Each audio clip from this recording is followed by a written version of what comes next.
Hello hello hello okay. So hello everyone, आज एक interesting video की शुरुआत करते हैं जिसमें हम डिस्कस कर रहे होंगे about stability of a body inside a liquid. मतलब एक किसी बॉडी को हम लिक्विड के अंदर रखेंगे और हम ये कंक्लूड करना सीखेंगे कि वो बॉडी स्टेबल इक्विलिब्रियम पर है या फिर अनस्टेबल इक्विलिब्रियम पर है। और ये जो भी कंक्लूजन हम करेंगे वो बिल्कुल भी सरफेस लेवल थ्योरी के थ्रू नहीं करने वाले। हर एक चीज़ को प्रॉपरली डिराइव करेंगे। डिराइव करने के बाद जो एंड रिजल्ट आएगा उस एंड रिजल्ट की मदद से हम ये कंक्लूड करना सीखेंगे कि बॉडी के स्टेबिलिटी का नेचर कैसा है। बिकॉज मुझे ऐसा लगता है कि ये जो टॉपिक है, टू बी वेरी ऑनेस्ट, आपके जेईई एडवांस एग्जामिनेशन पे कभी भी इससे सवाल आ सकता है। बिकॉज जब आप इस टॉपिक को पढ़ेंगे तो आपको भी ये फील होगा कि जो भी चीज़ें आपने पढ़ी है वो बिल्कुल जेईई एडवांस के सिलेबस के विद इन है। कोई भी ऐसी चीज़ हमने नहीं यहाँ पर इंक्लूड किया है जो कि आपके सिलेबस के अंदर नहीं है। और आपको भी ये बात पता है कि हर साल जेईई एडवांस एग्जाम के अंदर आपको कुछ ऐसे टॉपिक, ऐसे सवाल देखने को मिल जाते हैं जो कि नए लगते हैं। वो नए नहीं होते हैं, वो बस किसी पर्टिकुलर टॉपिक का एक्सटेंडेड वर्जन होता है। तो उनमें से एक टॉपिक ये भी है जिसके कभी भी सवाल किसी भी ईयर पर आपको आते हुए देखने को मिल सकते हैं। तो इस वजह से हम कोशिश करेंगे इस वीडियो के थ्रू हर एक चीज़ को डिराइव करें और डिराइव करने के बाद आपको एक ऐसे स्टेट पर छोड़ दिया जाए जिसमें कि अगर इस पर्टिकुलर टॉपिक से सवाल आता है तो आप उसे कंप्लीट कर पाएंगे। ठीक है, तो चलिए फिर वीडियो पर आगे बढ़ते हैं। और एक और इम्पॉर्टेंट बात कि अगर आप इस चैनल पर नए हैं तो आप हमारे प्रीवियसली अपलोडेड वीडियोस जाकर चेक कीजिए, जिसमें आपको अच्छे वेराइटीज़ ऑफ क्वेश्चंस मिल जाएंगे, कुछ अच्छे कंसेप्ट वीडियोस मिल जाएंगे, एज वेल एज कुछ थ्योरी लेक्चर्स भी आपको देखने को मिलेंगे। तो अगर आप एक सीरियस जेईई एडवांस एस्पिरेंट हैं तो आपको काफ़ी ज़्यादा हेल्पफुल होने वाला है हमारा ये चैनल। एंड साथ में आपको रेगुलरली हमारे इस चैनल पर ऐसे ही इंपॉर्टेंट वीडियोस देखने को मिलेंगे। इस वजह से आप हमारे चैनल को सब्सक्राइब भी ज़रूर कीजिए। एंड साथ में अगर वीडियो पसंद आती है तो वीडियो को लाइक करना भी ना भूलें। एंड अगर आप चाहते हैं कि आप हर एक चीज़ इसी तरह से एंटायर फिजिक्स कवर करना चाहते हैं हमारे साथ, तो फिर इस वीडियो के डिस्क्रिप्शन बॉक्स पर जाइए और वहाँ से आप हमारे ऐप को डाउनलोड कीजिए। ऐप डाउनलोड करने के बाद आपको कोर्सेज देखने को मिलेंगे बहुत सारे, और उन कोर्सेज पर आप एनरोल कीजिए अपने आप को। एंड एनरोल करने के बाद आप हमारे साथ फिजिक्स का आनंद ले सकते हैं। तो चलिए अब वीडियो पर आगे बढ़ते हैं बिना एक्स्ट्रा टाइम लिए। और सबसे पहले बात करते हैं stability of a body when the body is fully submerged in a liquid. जब वो बॉडी लिक्विड के अंदर पूरा डूबा हुआ है तो उसकी स्टेबिलिटी कैसे होने वाली है, चलिए इसके बारे में बात करेंगे। मतलब क्या है सर? मतलब क्या है, देखिएगा। मतलब ये है कि मान लीजिए ये मैंने सरफेस बनाया, तो इस सरफेस के बाद यहाँ पर मैंने ऐसा एक बॉडी रख दिया है। लेट अस से कि कोई ओवल शेप का बॉडी है, कैसा भी। अब इस बॉडी को अगर आप देखें तो आप भी ये चीज समझ सकते हैं कि ये पूरा लिक्विड के अंदर डूबा हुआ है। It is fully submerged in a liquid. ये पूरा लिक्विड है और इस लिक्विड के अंदर ये फुल्ली सबमर्ज्ड है। अच्छा सर, तो ये फुल्ली सबमर्ज्ड है और हमने इक्विलिब्रियम के बारे में बात करना है।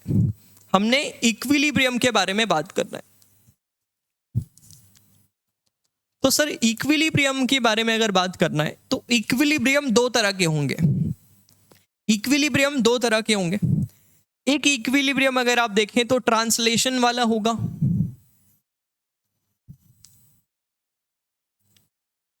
और एक इक्विलिब्रियम आप बोल सकते हैं कि रोटेशनल वाला होगा। क्या सही बात है? बिल्कुल सही बात है। एक ट्रांसलेशनल इक्विलिब्रियम होगा, एक रोटेशनल इक्विलिब्रियम होगा। सर डिफरेंस क्या है वो आपको भी पता है।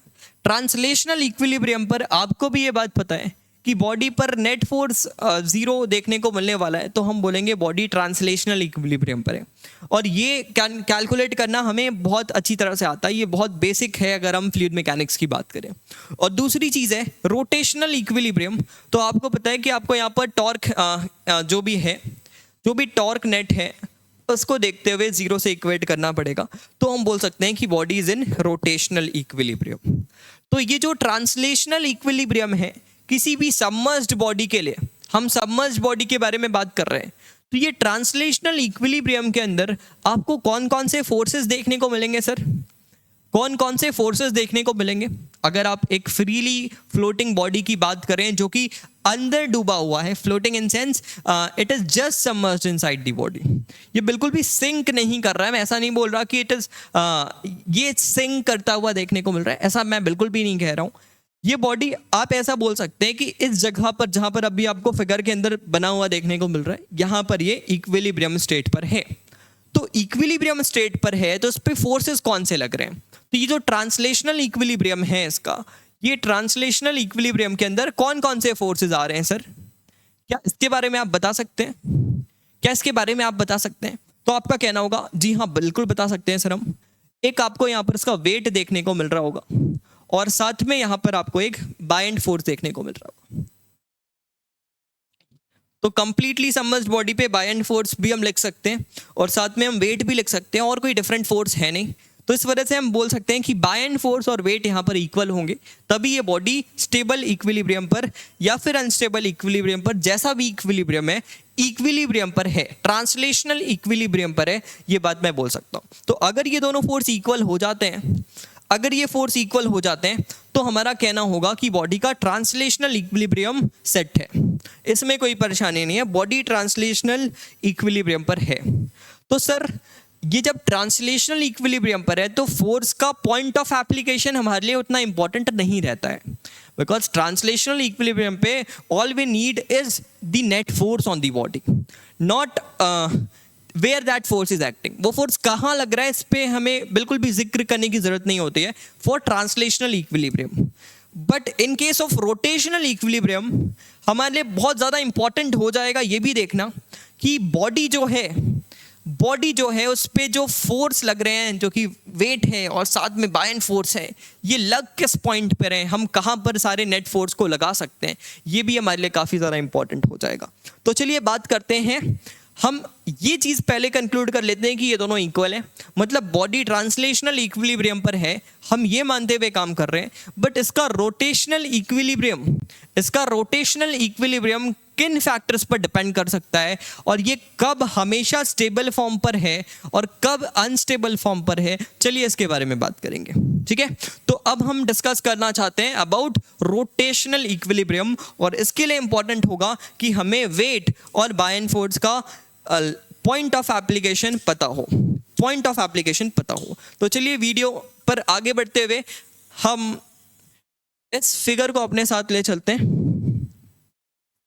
और इस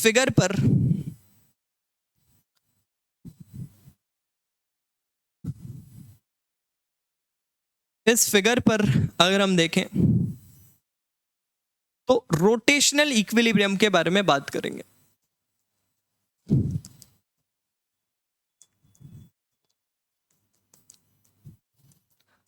तो सबसे पहली बात, ये जो बॉडी है, इसका वेट कहाँ लगेगा सर? इस बॉडी का वेट कहाँ लगेगा? तो आपको पता है कि वेट जो है ये आप हमेशा बॉडी के सेंटर ऑफ मास पे लगा सकते हो, सेंटर ऑफ ग्रेविटी बोल लो, सेंटर ऑफ मास बोल लो, तो आप बॉडी के सेंटर ऑफ मास पे, सेंटर ऑफ ग्रेविटी पे वेट लगा सकते हैं, बिल्कुल सही है, कोई प्रॉब्लम नहीं है। बट जो दूसरा फोर्स है सर, बाइंड फोर्स, ये कहाँ लगाते हैं? क्या इसका आइडिया है हमें? बिल्कुल आइडिया है, ये हम लगाते हैं सेंटर ऑफ बायंसी पे।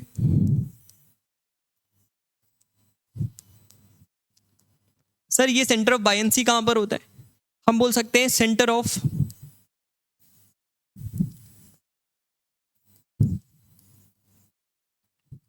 जो भी डिस्प्लेस्ड वॉल्यूम है,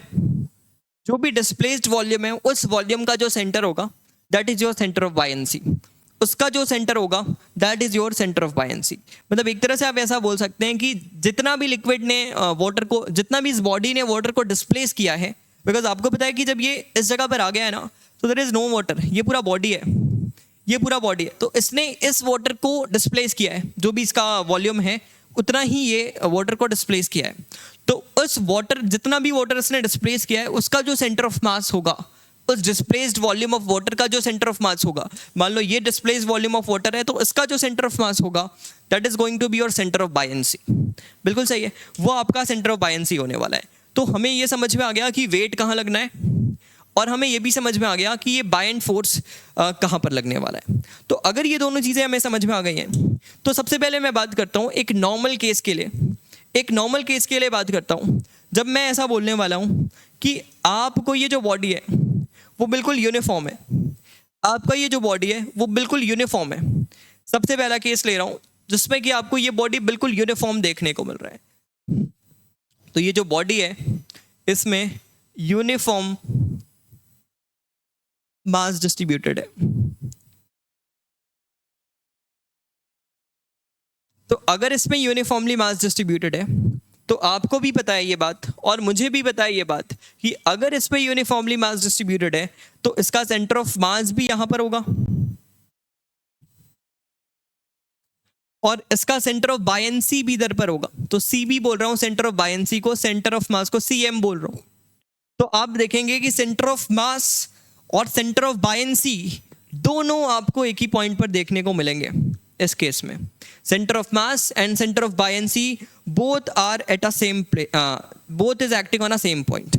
अगर वो दोनों एक ही पॉइंट पर आपको देखने को मिल रहे हैं तो in that case you will say कि buoyant force FB and weight both are acting at both are equal in magnitude because translational equilibrium हमने पहले ही सेट किया है, तो दोनों का मैग्नीट्यूड तो इक्वल ही है FB, बट आपका mg दोनों एक पॉइंट पर ही लग रहे हैं।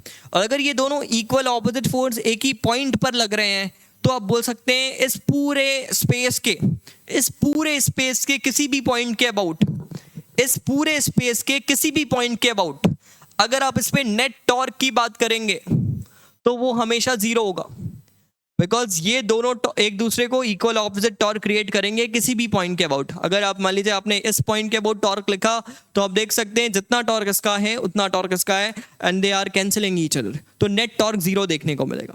तो if you tilt this body, because हम इक्विलिब्रियम कैसे चेक करते हैं कि बॉडी स्टेबल है अनस्टेबल है, ये कैसे चेक करते हैं, तो उसके लिए हमें एक छोटा सा टिल्ट देना पड़ता है बॉडी को, छोटा सा डिस्प्लेसमेंट देते हैं एंगुलर, और उस एंगुलर डिस्प्लेसमेंट देने के बाद अगर बॉडी अपने वापस से अपनी पोजीशन पर आ जाता है, अगर वापस से बॉडी अपनी पोजीशन पर आ जाता है तो हमारा कहना होता है कि बॉडी स्टेबल इक्विलिब्रियम पर था। बट अगर टिल्ट देने के बाद जिस डायरेक्शन में टिल्ट दिया हो उसी डायरेक्शन में अगर बॉडी और फर्दर मूव करना शुरू कर जाए तो आप बोलते हो कि सर बॉडी अनस्टेबल इक्विलिब्रियम पर था। और तीसरी बात होती है कि टिल्ट देने के बाद अगर छोड़ें और वो वैसा ही रह जाए तो वैसे कंडीशन को हम न्यूट्रल इक्विलिब्रियम बोलते हैं। और अगर आप इस बात को यहाँ पर देखें, इस चीज़ को यहाँ पर अप्लाई करें तो आप 100% बोल सकते हैं कि जब मैं इसे टिल्ट करूँगा इस बॉडी को स्लाइटली, जब इस बॉडी को मैं slightly by an angle of theta tilt करूँगा, मान लीजिए this is your line of action, this is your axis, so if you tilt this axis by an angle of theta, अगर आप इसे एक थीटा एंगल से टिल्ट करते हो तो यू विल फाइंड ये थीटा स्मॉल है, तो ये स्मॉल टिल्टिंग करने पर आपको पता है कि again FB is acting upwards, mg is acting downwards and both are cancelling each other as per the force, but also as per the torque one they are also cancelling each other। ये दोनों एक ही point पर लग रहे हैं तो net torque net force कभी भी क्रिएट नहीं करेंगे। तो इस वजह से मैं ऐसा बोल सकता हूँ कि if this body is the mass of this body is uniformly distributed, which means जो सेंटर ऑफ मास है वो इसके ज्योमेट्रिकल सेंटर पर ही अगर लाई कर रहा है तो इन दैट केस आप क्या देखने वाले हो, आप बोलोगे कि body is in neutral equilibrium. Body आपका न्यूट्रल इक्विलिब्रियम पर है।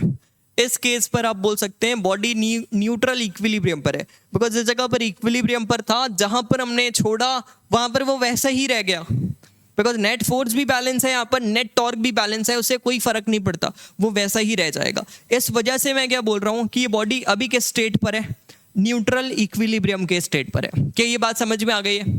पहला केस समझ में आ गया है। चलिए तो फिर आगे बढ़ते हैं और सेकंड केस पे लेता हूं। तो ये मैंने पहला केस लिया और केस का नाम आप खुद से लिखेंगे, जब यूनिफॉर्मली डिस्ट्रीब्यूटेड मास होगा बॉडी पर तो सेंटर ऑफ मास और सेंटर ऑफ बायंसी एक ही जगह होल्ड करने वाले हैं। और ये कब है? जब बॉडी फुल्ली सबमर्ज्ड है। जब बॉडी फुल्ली सबमर्ज्ड है उसके लिए हम बात कर रहे हैं, तो ये फुल्ली सबमर्ज्ड का ही केस है। ये बॉडी के फुल्ली सबमर्ज्ड के केस में ही हम अभी डिस्कशन कर रहे हैं, उसका केस 1 हमने लिया। चलिए अब मैं आता हूँ सेकंड केस पे, सेकंड केस पर आता हूँ। और इस बार मैं एक ऐसा बॉडी ले रहा हूँ, देखिएगा मैं एक ऐसा बॉडी ले रहा हूँ, ये मेरा फिर से वही बॉडी है, बट इस बार आप ऐसा देखोगे कि यहाँ पर लाइटर मास है, यहाँ पर दूर दूर है मासेस, और यहाँ पर अगर आप देखें, इस जगह पर अगर आप देखें तो यहाँ पर बहुत सारे मास हैं। तो ये हैवी पोर्शन है, ये हैवी पोर्शन है, तो ये बॉटम हैवी है बॉडी है, ये बॉटम हैवी बॉडी मैंने बनाया है।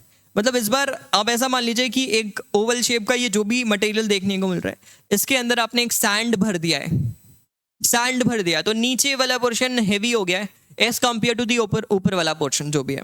तो आप बोल सकते हैं सेकंड केस ले रहा हूं, केस 2, जिसमें बॉटम हैवी बॉडी ले रहा हूं,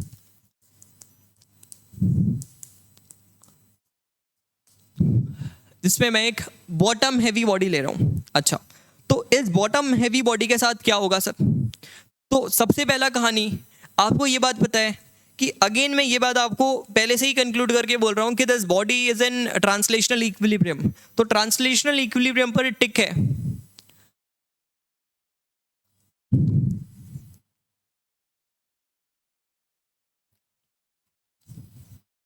ट्रांसलेशनल इक्विलिब्रियम पर टिक है, पहले से लगा हुआ है, मतलब एफ बी और एम जी आपस में इक्वल है, इसमें कोई डाउट नहीं है।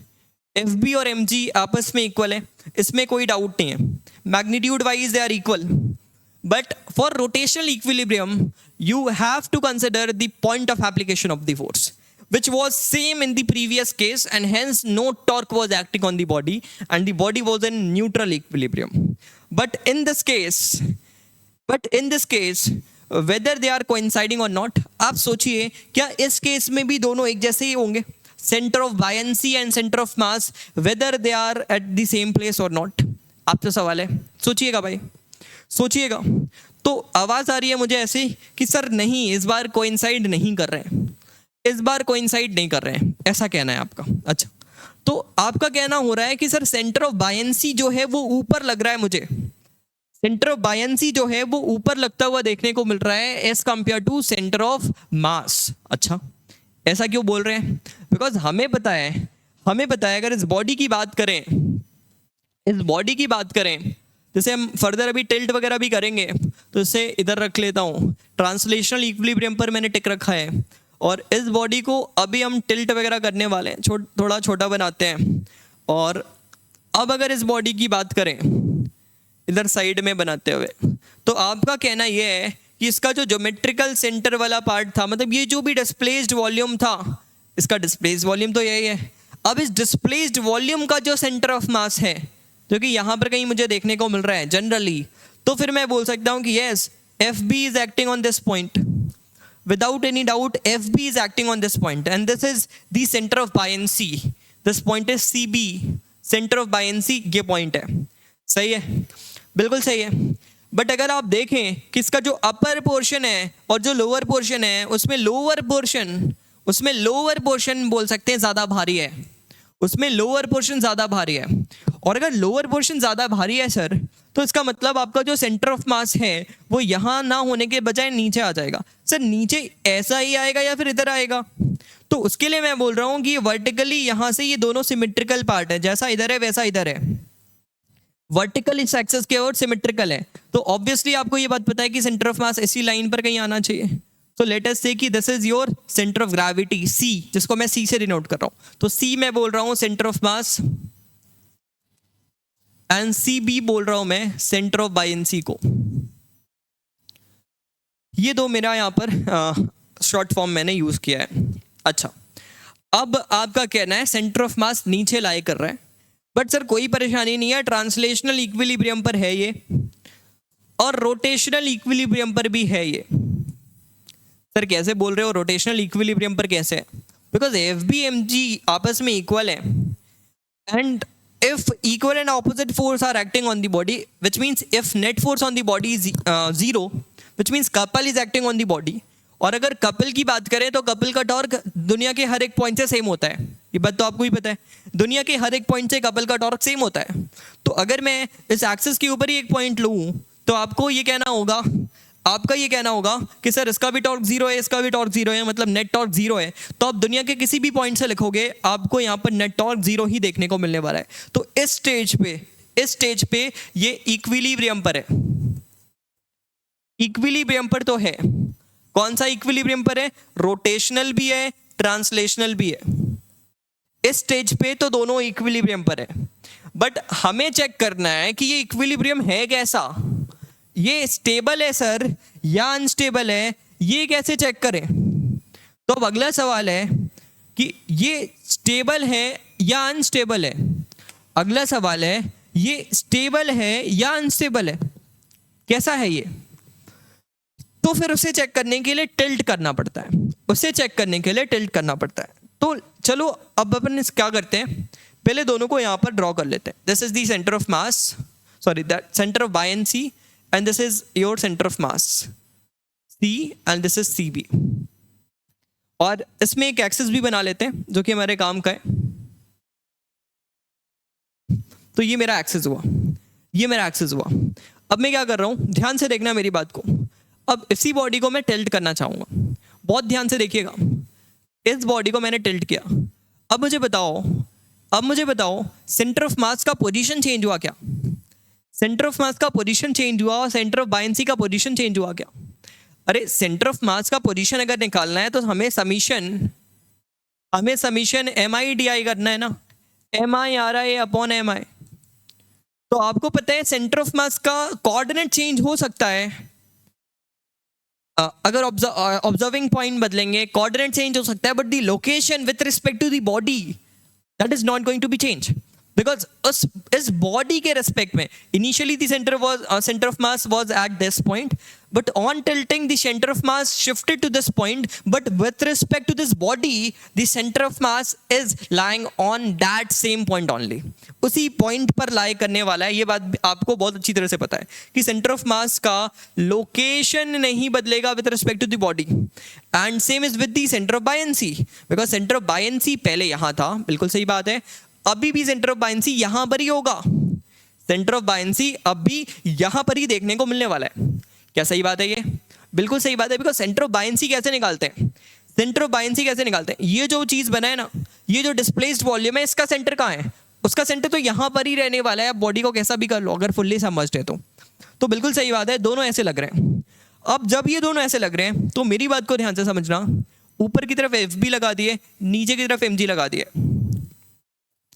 नीचे की तरफ MG लगा दिए, बहुत ध्यान से सुनिएगा. नीचे MG लगा दिए, ऊपर FB लगा दिए. मैग्नीट्यूड वाइज दोनों इक्वल हैं, MG और FB दोनों आपस में इक्वल हैं. मैग्नीट्यूड में तो कोई परेशानी नहीं है. अब टॉर्क की बात आ जाती है. टॉर्क की बात आ जाती है, सर कैसा डिस्प्लेस किए हो आप इसे, कैसा डिस्प्लेस किए हो आप इसे? तो मैं बोलूँगा कि मैं इसे क्लॉकवाइज डिस्प्लेस किया हूँ, मतलब एंगुलर डिस्प्लेसमेंट मैंने अंदर की तरफ रखी है, अंदर की तरफ रखी है मैंने एंगुलर डिस्प्लेसमेंट. तो थीटा मैंने ऐसा कुछ डिस्प्लेस किया है, ठीक है. तो अगर आपने थीटा ऐसा डिस्प्लेस किया है सर, तो अगर ये इधर ही चला जाता है देन डेफिनेटली अनस्टेबल स्टेट पे था. और अगर आपने थीटा इधर डिस्प्लेस किया और ये वापस इधर आ जाए देन डेफिनेटली ये एक स्टेबल स्टेट पे था. ऐसा ही कहना होगा, यही कहना होगा ना आपका. अच्छा, तो चलिए अब चेक करते हैं कि टॉर्क कैसा लग रहा है. सर किस पॉइंट के वो टॉर्क निकाले, ये भी तो बात है. कौन सा पॉइंट लूँ मैं टॉर्क के लिए? तो भाई मेरे, आपको भी ये बात पता है कि there is couple is acting on the body. Body पर कपल एक्ट हो रहा है, इक्वल ऑपोजिट फोर्स एक्ट हो रहे हैं, नेट फोर्स जीरो है. इस दुनिया के किसी भी पॉइंट के अबाउट टॉर्क लिखिए, आपको जीरो टॉर्क देखने को मिलता है. इसका प्रूफ मैंने आपको मैकेनिक्स के कोर्स में कराया हुआ है, ठीक है. तो अगर आप ध्यान से इस बात को मेरे सुने, इस बात को अगर आप ध्यान से सुने तो आपको पता है कि किसी भी पॉइंट के अबाउट लिख सकते हैं, किसी भी पॉइंट के अबाउट लिख सकते हैं. तो चलो अच्छा दिखने के लिए मैं कौन से पॉइंट के अबाउट लिखना चाह रहा हूं? मैं इस पॉइंट के अबाउट, ओ पॉइंट के अबाउट. सर ये ओ क्या है जिसके अबाउट मैं टॉर्क लिख रहा हूं? बिल्कुल इनके मिड पे. अगर ये डिस्टेंस h है इनके बीच का, तो इस h के h/2 पे हूँ, h/2 पे हूँ, तो अब देखो इसका जो टॉर्क आया सर, इसके दो कंपोनेंट कर सकता हूँ FB के, ऐसे दो कंपोनेंट, ये FB के दो कंपोनेंट हो गए, MG के दो कंपोनेंट कर सकते हैं क्या? तो ऑब्वियसली कर सकते हैं यार, क्या प्रॉब्लम है? MG के दो कंपोनेंट एक एक्सिस के अलॉन्ग कर लिए, एक एक्सिस के परपेंडिकुलर कर लिए। तो अगर आप कपल देखें, ये कपल कैसा टॉर्क क्रिएट कर रहा है, इसने ऐसा किया, इसकी वजह से टॉर्क ऐसा आया और इसकी वजह से भी ऐसा आया, तो आप देख सकते हैं दोनों टॉर्क ऐसा क्रिएट हो रहा है, दोनों टॉर्क ऐसा क्रिएट हो रहा है, इस O पॉइंट के अबाउट टॉर्क ऐसा क्रिएट हो रहा है। तो सर क्या कहना होगा आपका? तो यहाँ से आप क्या कंक्लूड करना चाहते हैं? हम ये कंक्लूड करना चाहते हैं कि अगर आप इसको छोटा मोटा डिस्प्लेसमेंट देते हो ना, तो रीस्टोरिंग टॉर्क ऐसा आ जा रहा है कि ये वापस से अपनी पोजीशन पर आ जाएगा, तो ये वापस से अपनी पोजीशन पर आ जाएगा। तो इसका मतलब क्या हुआ? तो इसका मतलब क्या हुआ? तो इसका मतलब यही हुआ कि ये इक्विलिब्रियम पर तो पहले भी था, बट ये जो इक्विलिब्रियम स्टेट है इसका, ये स्टेबल इक्विलिब्रियम स्टेट है, ये स्टेबल इक्विलिब्रियम के स्टेट पर है। तो ये जो इक्विलिब्रियम लिखा है हमने, ये कैसा इक्विलिब्रियम है? तो this body is in stable equilibrium state. क्या मेरी बात समझ में आई है? क्या मेरी बात समझ में आई है? तो मैं यहाँ पर लिखूंगा कि इक्विलिब्रियम तो है, बट कैसा इक्विलिब्रियम है? स्टेबल इक्विलिब्रियम स्टेट पर है।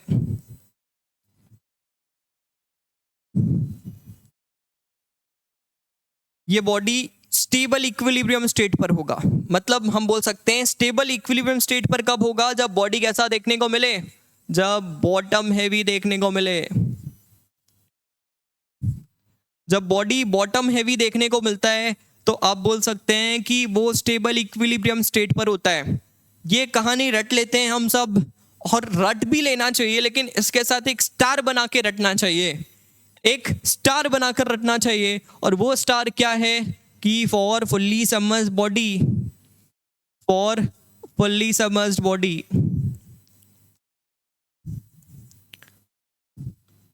अगर बॉडी पूरा डूबा हुआ है तो उस केस में अगर बॉडी बॉटम हैवी है, तब हम बोल सकते हैं कि वो बॉडी स्टेबल इक्विलिब्रियम के स्टेट पर हो सकता है।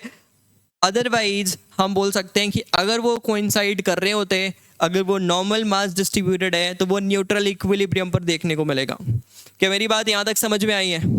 कोई परेशानी नहीं है? यहाँ तक होनी नहीं चाहिए, हर एक चीज़ प्रॉपरली बता रहा हूँ।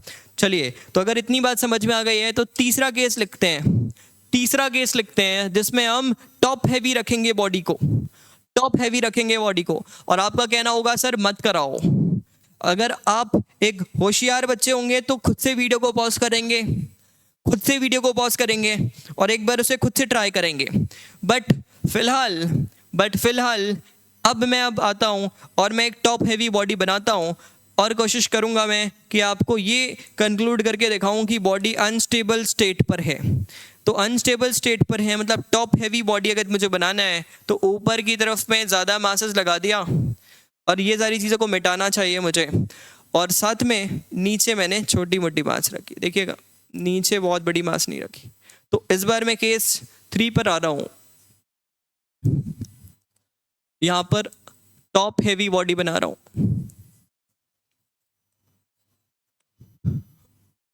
टॉप हैवी बॉडी बना रहा हूँ। अच्छा सर, क्या होगा इसके अंदर बताइएगा।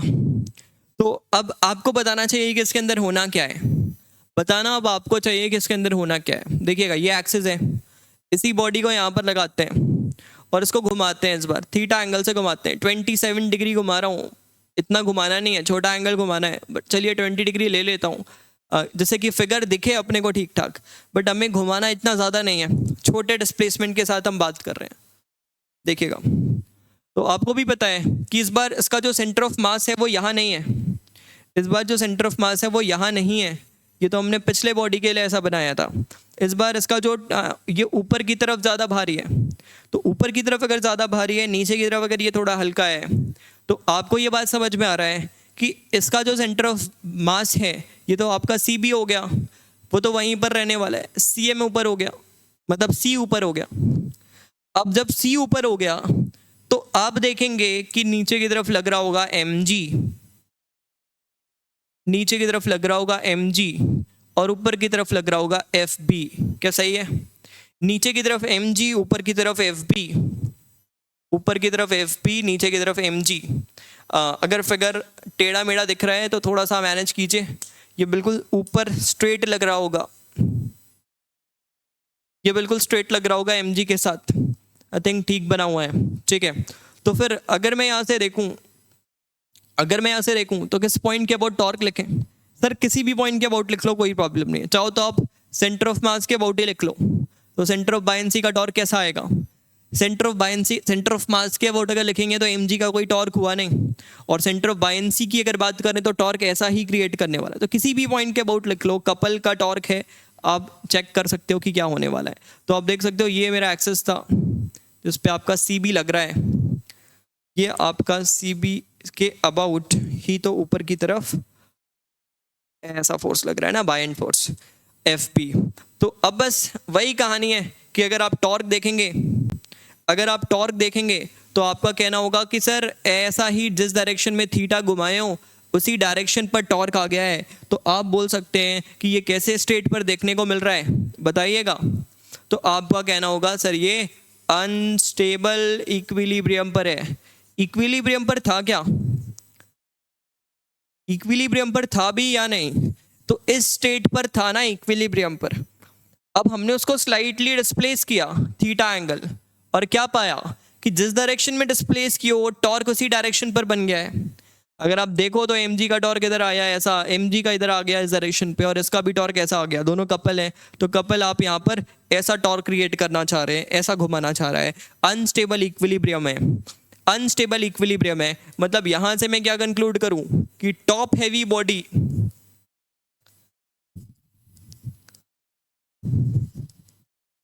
अगर फुल्ली सबमर्ज्ड है, टॉप हैवी बॉडी अगर फुल्ली सबमर्ज्ड है, तो क्या कंक्लूड करोगे सर? तो क्या कंक्लूड करोगे? कंक्लूड करोगे कि वो अनस्टेबल इक्विलिब्रियम पर आपको हमेशा देखने को मिलने वाले, वो हमेशा अनस्टेबल इक्विलिब्रियम पर देखने को मिलने वाले। क्या क्लियर है यहाँ तक?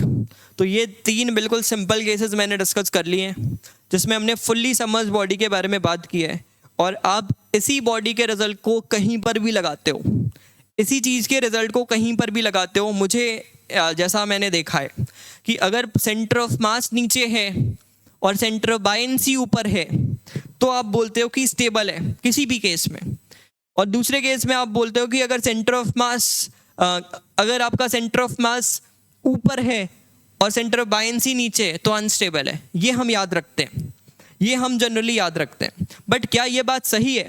हाँ, ये बात बिल्कुल सही है, बट किसके लिए है? ये सिर्फ प्योरली फुल्ली सबमर्ज्ड बॉडी के लिए हम बोल सकते हैं कि ये बात लिखना सही है। तो सर पार्शियली सबमर्ज्ड बॉडी के साथ क्या होने वाला है? पार्शियली सबमर्ज्ड बॉडी के साथ क्या होने वाला है? तो चलिए अब यही डिस्कस करने वाले हैं हम कि पार्शियली सबमर्ज्ड बॉडी के साथ क्या होने वाला है। तो अब मैं आता हूं कि पार्शियली सबमर्ज्ड बॉडी के साथ क्या होने वाला है। तो stability of a body inside a liquid when the body is partially submerged. तो ये जो टॉपिक है ये आपके लिए इंपॉर्टेंट है। पुराना जो भी पढ़े हाँ वो तो हमें पता ही होता है, उसमें कोई खास बात नहीं। ये हमारे लिए थोड़ा इंपॉर्टेंट है, ध्यान से सुनिएगा क्या हो रहा है इसमें। तो चलिए इसके लिए मैं एक फिगर लाता हूँ अपने साथ। तो मान लो मैंने ये फिगर यहाँ पर रखा, ये पार्शियली सबमर्ज्ड है। पार्शियली सबमर्ज्ड का मतलब आपको पता है ना कि यहाँ पर जो आधा वॉल्यूम डूबा हुआ है, आधा वॉल्यूम डूबा हुआ है, जो आधा वॉल्यूम डूबा हुआ है वहां पर ही हम बोल सकते हैं, आधा मतलब बिल्कुल एग्जैक्टली आधा नहीं, कुछ कम पोर्शन, कुछ हाफ, कुछ फ्रैक्शन ऑफ पोर्शन उसका डूबा हुआ है और इसमें ही वो बैलेंस कर गया है, एफ बी और एम जी बैलेंस कर गया है। तो पहला सवाल तो आपसे ये होगा, मेरा पहला सवाल तो आपसे ये होगा कि आप मुझे बताओ कि अगर ऐसा कोई बॉडी है, ऐसा कोई बॉडी है जो कि यहां तक डूबा हुआ है और इस जगह पर ही ये इक्विलिब्रियम पर आ गया है, इतना ही पोर्शन डूबा हुआ है और इक्विलिब्रियम पर आ गया है, तो मुझे बताओ सेंटर ऑफ बायंसी और सेंटर ऑफ मास में कौन ऊपर नीचे होगा? कौन ऊपर होगा कौन नीचे होगा? बिकॉज ये लोकेट करना तो आपको आना चाहिए यार, ठीक है, ये लोकेट करना तो आना चाहिए। तो सेंटर ऑफ मास कहाँ पर होगा? तो उसके लिए आपका कहना होगा सर ये बताओ कि बॉडी कैसा है। तो मैं अभी बोल रहा हूँ आपको कि जो बॉडी है वो हम बोल सकते हैं कि यूनिफॉर्मली डिस्ट्रीब्यूटेड है।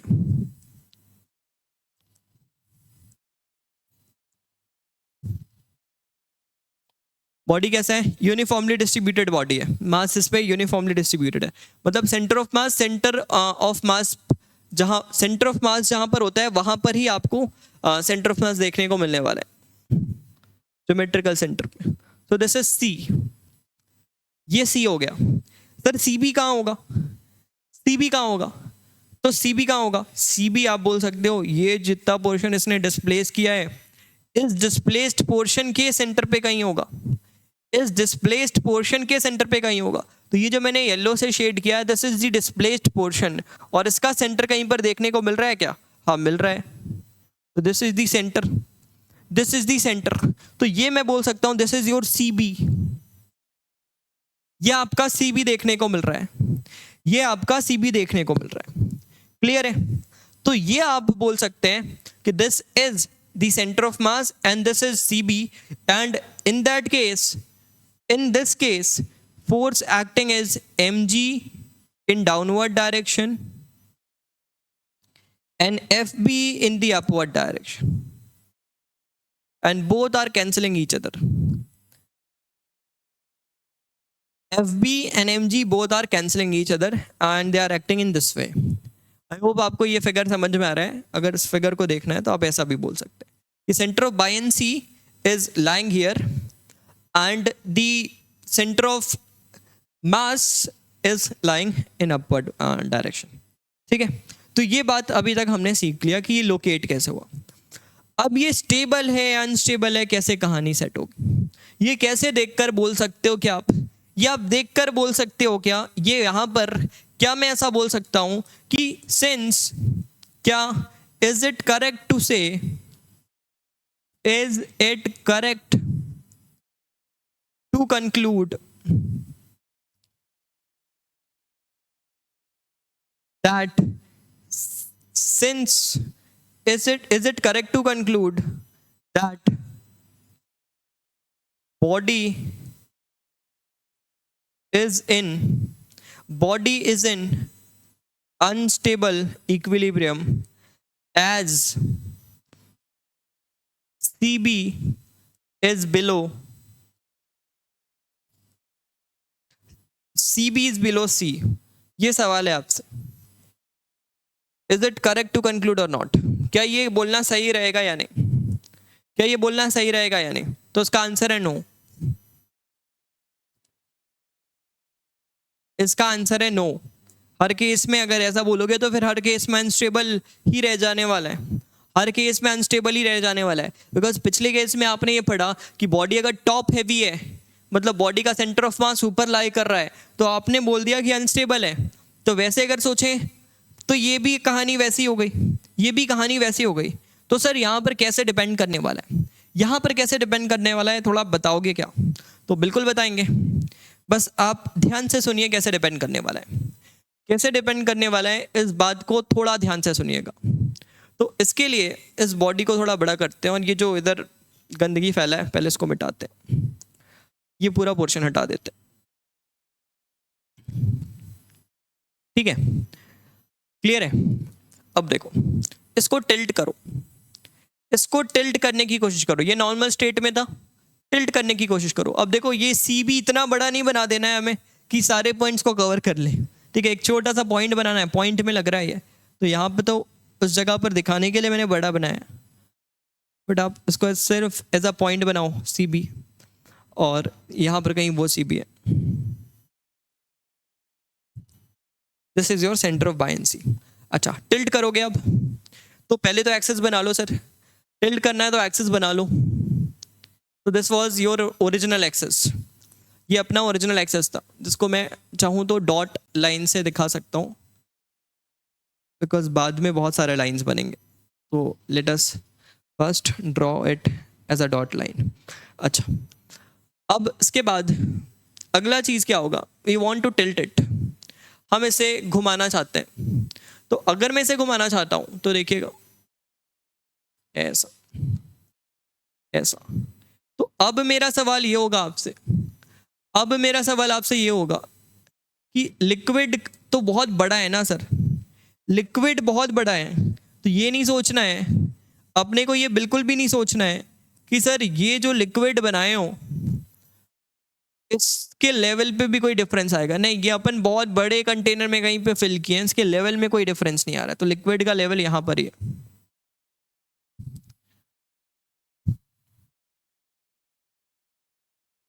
बिल्कुल हाफ वे सबमर्ज नहीं था ये, ठीक है, मैंने थोड़ा नीचे बना दिया, ये लिक्विड का लेयर है। अब मुझे बताना कि is with respect to the body, body के रिस्पेक्ट में, बात को ध्यान से समझिएगा, with respect to the body क्या इसके सेंटर ऑफ मास का लोकेशन चेंज होगा?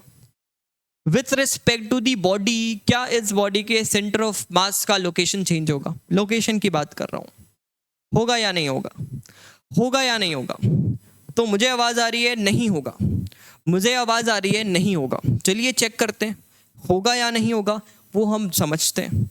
तो आपको ये बात पता है कि बॉडी का सेंटर ऑफ मास हमें कैसे लोकेट करना है? किसी भी पॉइंट को ओरिजिन मानते हुए, किसी भी पॉइंट को ओरिजिन मानते हुए आपको summation M I R I करना है और अपॉन एम कर देना है। आपके डिफरेंट पोजीशन वेक्टर बदल जाएंगे, R C O M vector बदल जाएगा, बट आपका जो लोकेशन है सेंटर ऑफ मास का वो नहीं बदलेगा। मतलब अगर मैं सेंटर ऑफ मास यहाँ से मेजर करूंगा तो R C O M vector ये होगा, यहाँ से मेजर करूंगा तो R C O M vector ये आएगा, बट ये हमेशा पॉइंट इसी जगह पर लाई करने वाला है। ये बात सही है। तो अगर मैं इस बॉडी को मोड़ भी दूंगा तो सेंटर ऑफ मास जैसे पहले स्पेशियल पॉइंट के हिसाब से अगर यहां पर था तो अब जरूर ये सेंटर ऑफ मास इधर कहीं आ गया होगा, but with respect to the body ये अभी भी इसके इसी पॉइंट पर रहने वाला है। ये बात तो आप समझ रहे हैं। But what about centre of buoyancy? तो सेंटर ऑफ बायंसी के लिए आपको ये बात पता है कि हम इस वाले डिस्प्लेस्ड पोर्शन के सेंटर पर फोकस करते हैं, इस वाले डिस्प्लेस्ड पोर्शन के सेंटर पर फोकस करते हैं। तो अगर सर आप यहां पर फोकस कर रहे हो और अगर आप इसे टिल्ट करते हो तो ये वॉल्यूम जो है, ये जो वॉल्यूम है ये ऐसा नहीं रहेगा। अब ये ऐसा नहीं रहेगा, ये वॉल्यूम ही बदल जाएगा। तो आप ऐसा बोल सकते हो कि ये जो शेप है जिसका आप सेंटर ऑफ मास निकाल रहे थे वो शेप ही बदल गया। अभी आप किस शेप का निकाल रहे थे? अभी आप इस शेप का सेंटर ऑफ मास निकाल रहे थे, इस शेप का सेंटर ऑफ मास निकाल रहे थे और वो कहीं यहां पर आ रहा था। अब जब आपने इसे टिल्ट किया, जब आपने इसे घुमाया, जब आपने इसे घुमाया तो क्या देखने को मिला? देखिएगा, तो आपको देखने को मिला कि जो पोर्शन आपका पहले यहां पर डूबा हुआ था, अभी मैं अच्छा फिगर भी दिखाऊंगा आपको, अभी थोड़ा सा मेरे फिगर के साथ काम चलाइए। तो जब ये मैंने इसे टिल्ट किया तो अब आपको ये बात पता है कि एक्सिस जो है वो आपका ऐसा हो गया, सेंटर ऑफ मास में कोई फर्क नहीं पड़ा, centre of mass just above lie कर रहा था इस पोर्शन के। मान लो ये इसका हाफ वे था तो हाफ वे के जस्ट ऊपर लाई कर रहा था सेंटर ऑफ मास, कोई प्रॉब्लम नहीं है। बट अब मुझे पता है, अब मुझे पता है कि ये जो पोर्शन पहले डूबा हुआ था तो ये पूरा पोर्शन डूबा हुआ था, पहले ये पूरा पोर्शन डूबा हुआ था, ये मैंने लाइन जो ड्रॉ किया उसके अकॉर्डिंग ये पूरा पोर्शन डूबा हुआ था। बट अब क्या हो गया? अब क्या हो गया? यहां तक पहले डूबा हुआ था सर, ये पूरा पोर्शन डूबा हुआ था।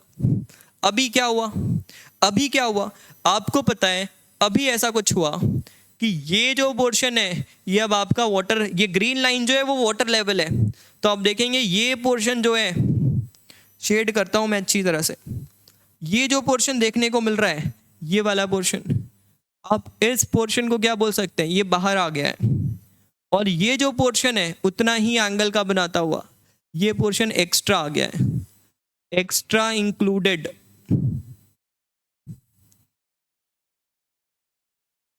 और ये क्या है? Excluded. Why excluded? Because initially it was there in your volume, initially आपके वॉल्यूम पर था, इनिशियली आपके स्टेट पर था। ये जो मैंने येलो लाइन बनाया आप उसको सोचिएगा, येलो लाइन आपका ये वाला ही डैश लाइन है जो कि यहाँ पर देखने को मिल रहा है। तो ये जो येलो लाइन है इस पर फोकस कीजिए, ये येलो लाइन आपका कुछ पहले इतना डूबा हुआ था, अब आपका जो डूबा हुआ पोर्शन है, अब आपका जो डूबा हुआ पोर्शन है अगर मैं वो हाईलाइट करूं तो वो आपको ये देखने को मिल रहा है, this is the submerged portion, this is the submerged portion. तो ये जो रेड से दिखा रहा हूं this is the submerged portion.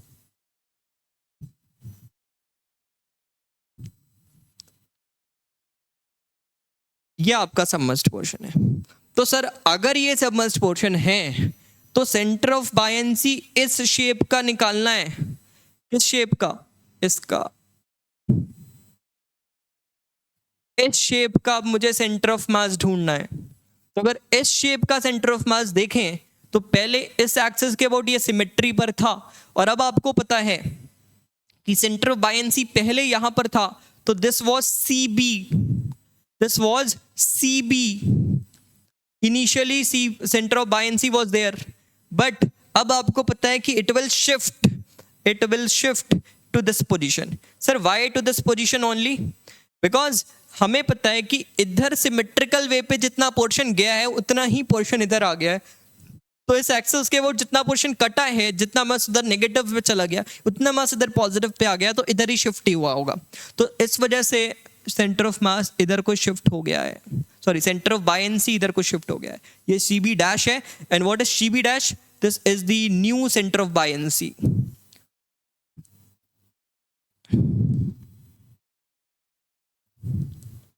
ये आपका नया सेंटर ऑफ बायंसी है। ये जो पॉइंट देखने को मिल रहा है, this is the new centre of buoyancy. Is it clear? यहां तक कहानी क्लियर है क्या? नया सेंटर ऑफ बायंसी कैसे बनाया हूं मैं, क्या ये कहानी आपको क्लियर है? आई थिंक यहां तक क्लियर होगा। अब देखिएगा ये जो शिफ्टिंग है, ये अलग अलग फैक्टर पर डिपेंड करने वाली है। ये कितना शिफ्ट होगा वो डिपेंड करेगा कि बॉडी डूबा कितना था। बहुत सारे अलग अलग फैक्टर पे ये डिपेंड कर सकता है। तो लेट अस चेक कि ये शिफ्टिंग होने कितनी वाली है और इस शिफ्टिंग से क्या फर्क पड़ता है। ये पहले चेक करते हैं कि फर्क क्या पड़ता है, देन कैलकुलेट करेंगे ये शिफ्टिंग है कितनी, और ये कैलकुलेट करने के बाद हम इस पोर्शन से रिलेटेड दुनिया का कोई भी सवाल आ जाए हम कर लेंगे इससे कैलकुलेट करने के बाद। तो अभी एक्स के कैलकुलेशन पर आएंगे, बट बिफोर दैट हम एक्स के वेरिएशन से क्या बदलाव आ रहा है, चलिए पहले उसके बारे में बात करते हैं। एक्स के चेंज से क्या बदलाव आया, पहले उसके बारे में बात करेंगे। तो फॉर दैट उसके लिए मेरी बात को ध्यान से समझिएगा। तो मैं क्या अपने फिगर को अपने साथ ले आऊं? देखिएगा, अपने फिगर को साथ ले चलते हैं यार, वापस से बनाना सेंस नहीं बनता। तो ये अपना फिगर हुआ और ये अपना हुआ नया स्लाइड, और इस पे हमने रख दिया ऐसे पेस्ट करके। ठीक है, इस पे जितनी भी चीजें अपन लिखे हुए हैं उसको मिटा दो थोड़ी देर के लिए। ये जो भी शेडेड वेड किए हैं उसको हटा दो थोड़ी देर के लिए। अभी कोशिश करो आप CB और CB डैश आपको सिर्फ नजर आए, बाकी कुछ देखने को मिले ही ना आपको। CB और CB डैश और एक जो ऊपर पड़ा हुआ आपका सेंटर ऑफ मास है, वो तीन चीजें दिखनी चाहिए।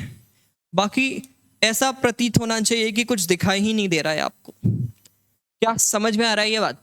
अच्छा, मेरी बात को ध्यान से समझिएगा। अब इसके बाद मेरी बात को ध्यान से समझिएगा। आपको सब कुछ चमकने वाला है। अब यहाँ सब कुछ चमकने वाला है कि हुआ क्या। तो ये जो टिल्टिंग की है, स्मॉल टिल्टिंग कर रहा हूँ भाई, ये बात आप याद रखना कि यहाँ पर जो टिल्टिंग किए हैं वो स्मॉल टिल्टिंग की हो। अब ऐसा नहीं बोलोगे कि सर टिल्ट कर दो जम के और छोड़ दो, तो फिर तो अनस्टेबल ही रह जाएगा वो, फिर तो गिर ही जाएगा, कोई प्रॉब्लम नहीं। स्मॉल टिल्ट पे बात कर रहे हैं, मतलब थीटा जो लिया है हमने, थीटा ये स्मॉल है, स्मॉल थीटा की डिस्प्लेसमेंट पे हम बात करना चाह रहे हैं। फिगर में मैंने ज्यादा टिल्ट करके दिखाया है, ठीक है, छोटे थीटा की बात हो रही है। तो देखिएगा, मेरी बात को ध्यान से समझिएगा, बहुत ध्यान से समझिएगा क्या हो रहा है।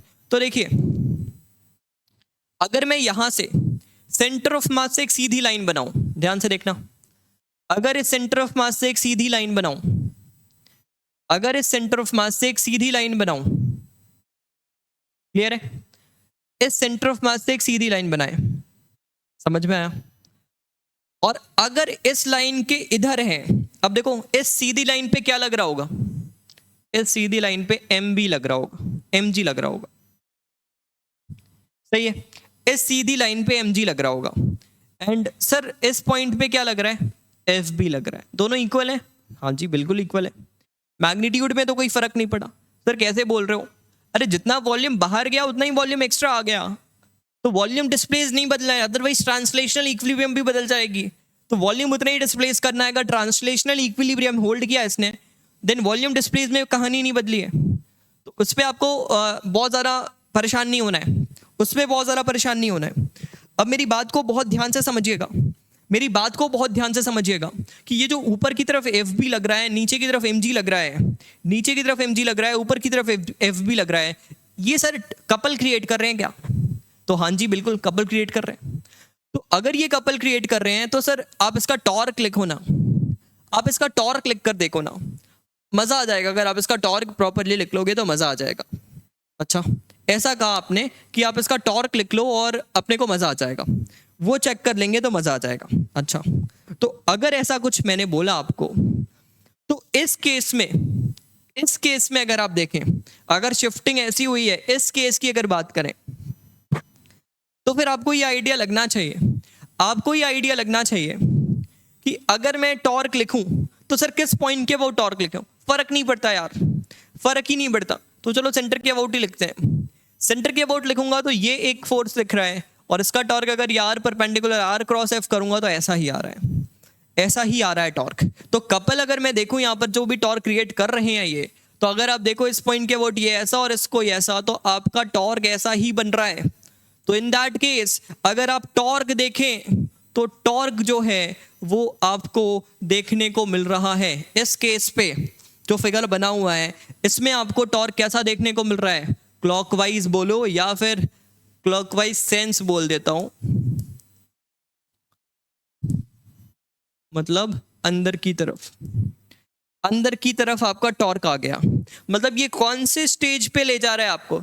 डिस्प्लेसमेंट कैसा किए हो? क्लॉकवाइज सेंस पे तो किए हो, और क्लॉकवाइज सेंस पे डिस्प्लेसमेंट करने पर आप क्या देख रहे हो सर? क्लॉकवाइज ही घूम गया। तो क्या तो आप स्क्रीन के पीछे से क्या चिल्ला रहे हो? आप चिल्ला रहे हो अनस्टेबल अनस्टेबल, आप चिल्ला रहे हो अनस्टेबल अनस्टेबल। तो ये बिल्कुल सही कह रहे हो आप, अनस्टेबल कह रहे हो। तो सर ये अनस्टेबल ही रहेगा क्या? ये अनस्टेबल ही रहेगा क्या? तो चलिए सोचते हैं, अब सोचते हैं क्या ये हमेशा अनस्टेबल ही रहेगा क्या? तो सोचते हैं, अगर मैं कुछ ऐसा जुगाड़ करूं, इसी फिगर को देखिएगा, इसी फिगर को देखिएगा, इसमें अगर मैं एक ऐसा जुगाड़ करूं, एक तो टिल्टिंग छोटा करता हूं, एक तो टिल्टिंग छोटा करता हूं, और मान लो मैंने जो बॉडी बनाई, टिल्टिंग मत छोटा करो, टिल्टिंग छोटा करोगे तो परेशानी है, ठीक है, अपना फिगर टेढ़ा मेढ़ा हो जाएगा। तो ऐसा करूं,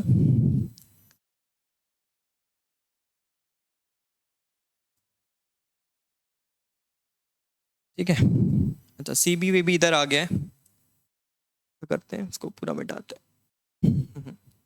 देखिएगा, तो यहां पर अब मैं क्या करता हूं, इसी बॉडी का सेंटर ऑफ मास को थोड़ा सा चेंज करता हूं, बिकॉज वो तो बॉडी के ऊपर डिपेंड करेगा ना कि सेंटर ऑफ मास कहाँ है।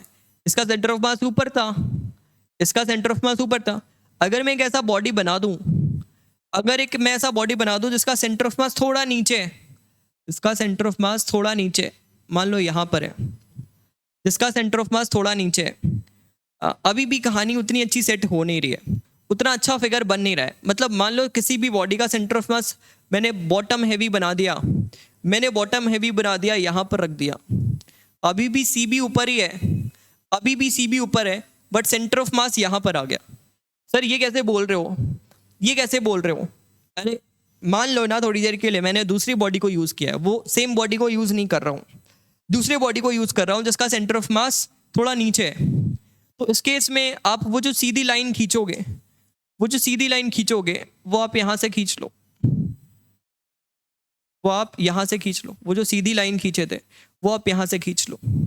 तो जब वो सीधी लाइन आप यहाँ से खींचते हो तो ये जो एक्स था ना, एक्स का जो शिफ्टिंग हुआ है वो भी थोड़ा वापस से बना लेते हैं, वो भी वापस से बना लेते हैं। तो मान लो ये यहाँ से यहाँ शिफ्ट हो गया, this is C B dash and this was your C B and this displacement is your X, this displacement is your X, which means अगर मैं यहां से ऊपर एफ बी लगाऊं, अब मेरी बात को ध्यान से देखिएगा, अगर मैं एफ बी यहां से ऊपर लगाऊं क्या लगेगा?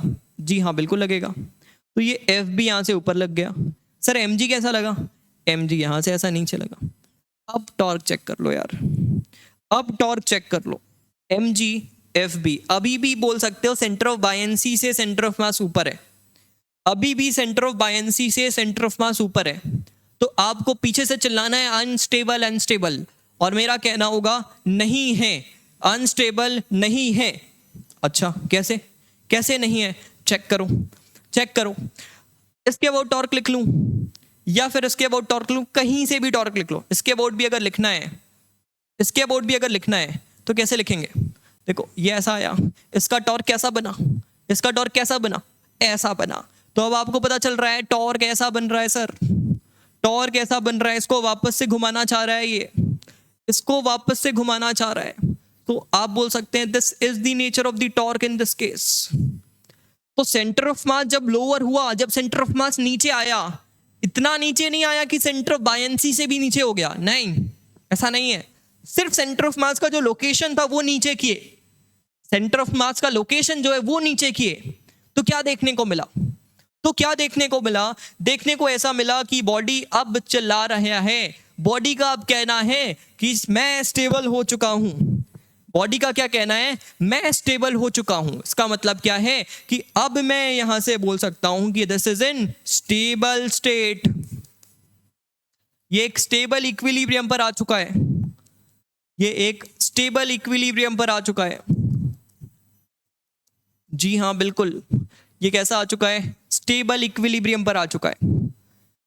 तो सर यहां पर सेंटर ऑफ बायंसी और सेंटर ऑफ मास में दो सेंटर ऑफ मास ऊपर लाई कर रहा है, but on lowering the centre of mass, not below the centre of buoyancy, but even though if we lower the center of mass, the chance of stability goes increases. जो stability की chance है वो बढ़नी शुरू हो जाती है।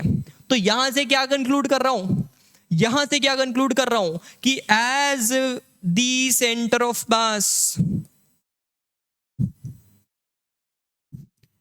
starts lowering down,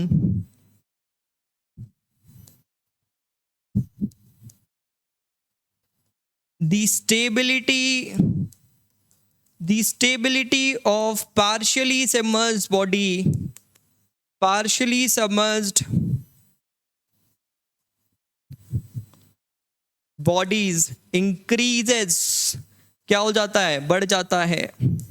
stability जो है, स्टेबिलिटी की तरफ बढ़ना शुरू कर जाते हैं, ये स्टेबिलिटी की तरफ बढ़ना शुरू कर जाते हैं। क्या मेरी बात समझ में आ रही है, क्या मेरी बात यहां तक समझ में आ रही है? स्टेबिलिटी की तरफ बढ़ना शुरू कर जाते हैं। कब बढ़ जाते हैं सर, जब आप सेंटर ऑफ मास को लोअर करने लग जाते हो। तो अब कहानी आती है शिप की, अब कहानी आती है शिप की। तो क्या कहानी होती है सर शिप की, बताएंगे क्या आप? हाँ बताऊंगा मैं बोलूंगा शिप को अगर आप देखे होगे नॉर्मली, तो आप देखोगे वो बॉटम हैवी होता है, वो बॉटम हैवी होता है, उसका जो ज्यादा वेट है हम नीचे रखते हैं। क्यों नीचे रखते हैं? बिकॉज जब वेव वगैरह आएगी ना, जब समुद्र में वेव वगैरह आएगी तो टिल्ट होगा भाई, स्मॉल टिल्टिंग होगी, उसकी भी स्मॉल टिल्टिंग होगी वहां पर। तो स्मॉल टिल्टिंग पे वो पूरा ही ना टिल्ट हो जाए, इस वजह से नीचे, इस वजह से जो नीचे है वो बॉटम थोड़ा हैवी रखते हैं। उसका बॉटम हैवी रखने से आप ऐसा बोल सकते हैं कि उसकी स्टेबल इक्विलिब्रियम के स्टेट पर देखने को मिलेगा। तो सर सिर्फ नीचे भारी कर दो काम हो जाएगा क्या? नहीं, कितना भारी करना है, क्या करना है, वो अपने को देखना पड़ेगा, वो अपने को देखना पड़ेगा। तो सर कैसे देख रहे हैं, कैसे देख रहे हैं? तो इसके लिए आप इस बात को ध्यान से सुनिएगा, इसके लिए आप एक बात बहुत ध्यान से सुनिएगा कि अगर आपने ये जो सीधी लाइन बनाई है ना, सेंटर ऑफ मास से जो सीधी लाइन बनाई है, अगर सेंटर ऑफ बायंसी उसके उधर लाई करता है, अगर सेंटर ऑफ बायंसी, नया सेंटर ऑफ बायंसी अगर उसके राइट में लाई करता है तो स्टेबल हो जाएगी कहानी। बट अगर आपने ये जो सीधी लाइन सेंटर ऑफ मास से बनाई है, सेंटर ऑफ मास से सीधी लाइन की बात कर रहा हूं, इसका कोई एक्चुअल में नाम नहीं है, सेंटर ऑफ मास से जो स्ट्रेट लाइन बनाई है, अगर इसके इधर शिफ्टिंग होने के बाद अगर सेंटर ऑफ बायंसी इधर आ गई है, देखिएगा मेरी बात को ध्यान से समझिएगा, सेंटर ऑफ बायंसी अगर इसके इधर आ गई है, सेंटर ऑफ बायंसी अगर इसके इधर आ गई है, तो क्या कहना होगा, तो क्या कहना होगा कि स्टेबल हो गया है मामला, मामला स्टेबल हो गया है। बट अगर आपका जो सेंटर ऑफ मास है अगर वो उसके इधर रह जाता है, जैसे कि पिछले केस में था, मतलब सेंटर ऑफ बायंसी जो है वो अगर इस सीधे लाइन के इधर रह जाता है, तो फिर क्या कहना होगा, फिर क्या कहना होगा, फिर कहना होगा कि सर मामला अनस्टेबल में रुक गया है, मामला अनस्टेबल में रुक गया है। तो ये शिफ्टिंग कितना होगा, that is important for us. ये शिफ्टिंग कितना होगा ये हमारे लिए काफी इंपॉर्टेंट है। बिकॉज ये शिफ्टिंग निकालेंगे तभी तो समझ में आएगा इधर गया या उधर गया, देख के थोड़ी ना पा पाएंगे कि कैसा जाना है। इस वजह से ये कैलकुलेशन हमारे लिए इंपॉर्टेंट होगा, ये एक्स का कैलकुलेशन हमारे लिए इंपॉर्टेंट होगा, x is quite important for us. तो अब एक इंपॉर्टेंट लाइन बताना चाहता हूं मैं कि आपने जब देखिएगा, एक इंपॉर्टेंट लाइन समझिएगा कि आपने अभी तो मैंने ये सीधी लाइन बनाई थी, अब एक स्पेशल सीधी लाइन बना रहा हूं, एक स्पेशल सीधी लाइन बना रहा हूं जो कि सेंटर ऑफ बायंसी से सीधी लाइन बना दूं। अगर ये सेंटर ऑफ बायंसी से सीधी लाइन बना दूं, ध्यान से देखिएगा, ये जो बना सेंटर ऑफ बायंसी से सीधी लाइन बनाए, नए सेंटर ऑफ बायंसी से सीधी लाइन, तो ये जो नए सेंटर ऑफ बायंसी से स्ट्रेट लाइन बनाएंगे, देखिएगा इस लाइन को थोड़ा ध्यान से देखिएगा, ऐसा आई थिंक सीधा है, हाँ। तो अगर ये जो सीधी लाइन बनाए हैं, ये आपके एक्सिस को जिस पॉइंट पे कट करता है सर, आपके एक्सिस को जिस पॉइंट पे कट करता है, ये वाला point, this point is known as metacentre, this point is known as metacentre. इस पॉइंट को क्या बोलते हैं? Metacentre. तो अपने को रिजल्ट कैसे याद रखना है? अगर यहां पर मेटा सेंटर देखें तो सेंटर ऑफ ग्रेविटी से नीचे लाई कर रहा है, यहां पर मेटा सेंटर देखें तो सेंटर ऑफ ग्रेविटी से नीचे लाई कर रहा है। बट अगली केस में जब इस लाइन के इधर ये शिफ्ट हो गई है तो ऑब्वियसली इस एक्सिस को ये थोड़ा और ऊपर काटने वाला है, ऑब्वियसली इस एक्सिस को ये थोड़ा और ऊपर काटने वाला है। और अगर ये इस एक्सिस को थोड़ा और ऊपर काटेगा, अगर इस एक्सिस को ये थोड़ा और ऊपर काटेगा तो आप क्या बोलोगे? आप क्या बोलोगे? मेटा सेंटर ये हो गया, this is the new Meta centre, ये आपका नया मेटा सेंटर है। और आपका कहना क्या होगा? आपका कहना यह होगा कि अब ये स्टेबल हो चुका है। तो रिजल्ट कैसे याद रख सकते हैं? रिजल्ट ऐसे याद रख सकते हैं कि अगर बॉडी, अगर सेंटर ऑफ मास के ऊपर मेटा सेंटर लाई कर रहा है, सेंटर ऑफ मास के ऊपर मेटा सेंटर लाई कर रहा है तो स्टेबल है। ये हर जगह परफेक्टली सही है। अगर सेंटर ऑफ मास के ऊपर मेटा सेंटर लाई कर रहा है तो फिर हम बोलेंगे कि ये स्टेबल है, और सेंटर ऑफ मास के नीचे मेटा सेंटर लाई कर रहा है तो अनस्टेबल है। लिख दूं ये बात? तो इफ मेटा सेंटर कैसे डिफाइन हुआ है समझ रहे हो आप? If Meta centre lie above the center of mass, this implies stable equilibrium. This implies stable equilibrium. And दूसरी इंपॉर्टेंट बात, if meta center lies below the center of mass,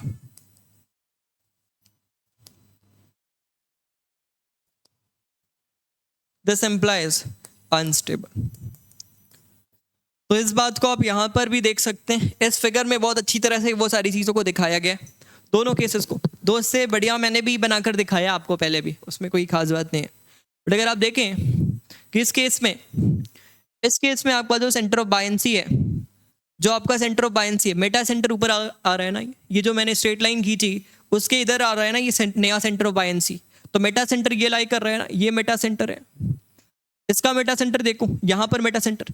अब ये जब ये जी वाले लाइन है, जी वाले लाइन के अंदर ही रह गया ये, अब इन्होंने टिल्ट इधर किया है, तो अगर इधर टिल्ट किया है तो आप देख सकते हो कि इसका मेटा सेंटर कहां पर लाई कर रहा है, this is the Meta centre. Meta centre centre से नीचे लाई कर रहा है, तो इस वजह से ओवरटर्निंग मोमेंट है, यहाँ पर ओवरटर्न कर देगा इसे, और ये रिस्टोरिंग मोमेंट है, ये इसे रिस्टोर करने वाला है, ये ओवरटर्न करने वाला है। क्या ये बात समझ में आ गई? क्या यहाँ तक कोई परेशानी नहीं है? होनी नहीं चाहिए यार, हर एक चीज को प्रॉपरली मैंने समझाने की कोशिश की। क्लियर है यहाँ तक? कोई प्रॉब्लम नहीं? चलो आगे बढ़े। तो अब आगे क्या करना चाहते हैं सर? सब तो हो गया, यहाँ पर सब तो कंक्लूड हो गया। हाँ सब कंक्लूड हो गया, पर देख के थोड़ी ना बताओगे यार कि ये एक्स का क्या होना है। तो अब ये एक्स के कैलकुलेशन पर आगे बढ़ेंगे।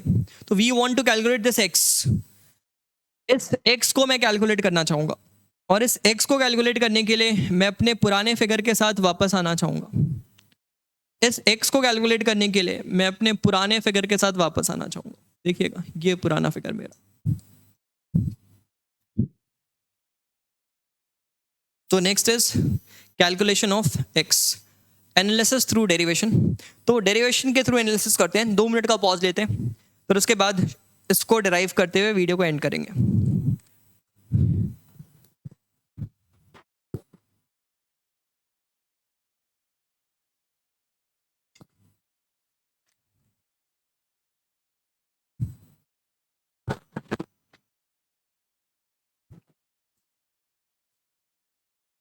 चलिए आगे बढ़े, आगे बढ़े।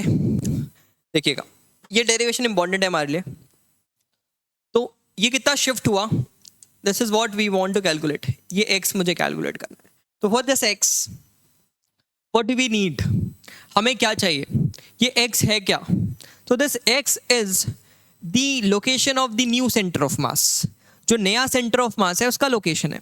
मतलब क्या बोल रहे हो सर, मतलब मैं बोल रहा हूँ कि मेरा ये जो बॉडी है ना, जिसके साथ आप यूज टू हो, पहले इस बॉडी पर आओ। तो इस बॉडी पे ये जो पिंक वाला पोर्शन शेडेड दिख रहा है ना आपको, ये जो पिंक शेडेड पोर्शन दिख रहा है ना, बाउंड्री जिसके अंदर ये पूरा पोर्शन देखने को मिल रहा है, ये वाला पिंक शेडेड, जिसको मैं ऐसा करूँ, ये जो देखने को मिल रहा है ना, ये वाला पोर्शन। तो इस पोर्शन का सेंटर ऑफ मास निकालना है, इस पोर्शन का सेंटर ऑफ मास निकालना है। तो इसे निकालने के लिए देखो क्या करते हैं, इसको निकालने के लिए क्या करते हैं अपन, इस पोर्शन का पूरा निकाल लेते हैं। देखिएगा, इस पोर्शन का पूरा निकालेंगे,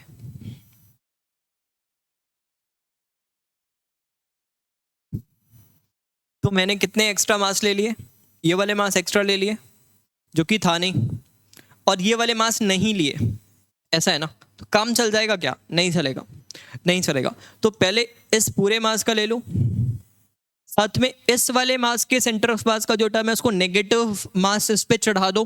जैसे करते हो यार सेंटर ऑफ मास के कंसेप्ट पे, कि कैविटी पहले पूरा मान लेते हैं, फिर इसको कैविटी की तरह ट्रीट करते हैं। तो मैंने पहले इसको पूरा मान लिया, देन इसको मैं कैविटी की तरह ट्रीट किया, इसको कैविटी की तरह ट्रीट किया। तो पहले ये full body, then this cavity which is acting as a negative mass, and then add this extra portion। तब उसके बाद ये एक्स्ट्रा पोर्शन का सेंटर ऑफ मास और लिख लेंगे।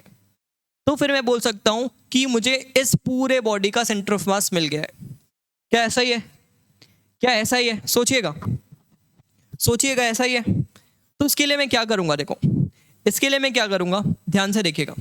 तो इसके लिए मैं पहले इस पूरे बॉडी का लिखूंगा। तो सेंटर ऑफ मास कैसे लिखते हो, सेंटर ऑफ मास कैसे लिखते हो, तो मैं किस एक्सिस के अबाउट लिखना चाहूंगा, इस एक्सिस के अबाउट। लेट अस से कि ये वाई एक्सिस है, तो इस वाई एक्सिस के अबाउट सेंटर ऑफ मास का लोकेशन लिखेंगे। तो आप सारे मासेस का डिस्टेंस कैसे लिखोगे, सेंटर ऑफ मास इस एक्सिस से डिस्टेंस लिखोगे, इस एक्सिस से डिस्टेंस लिखोगे।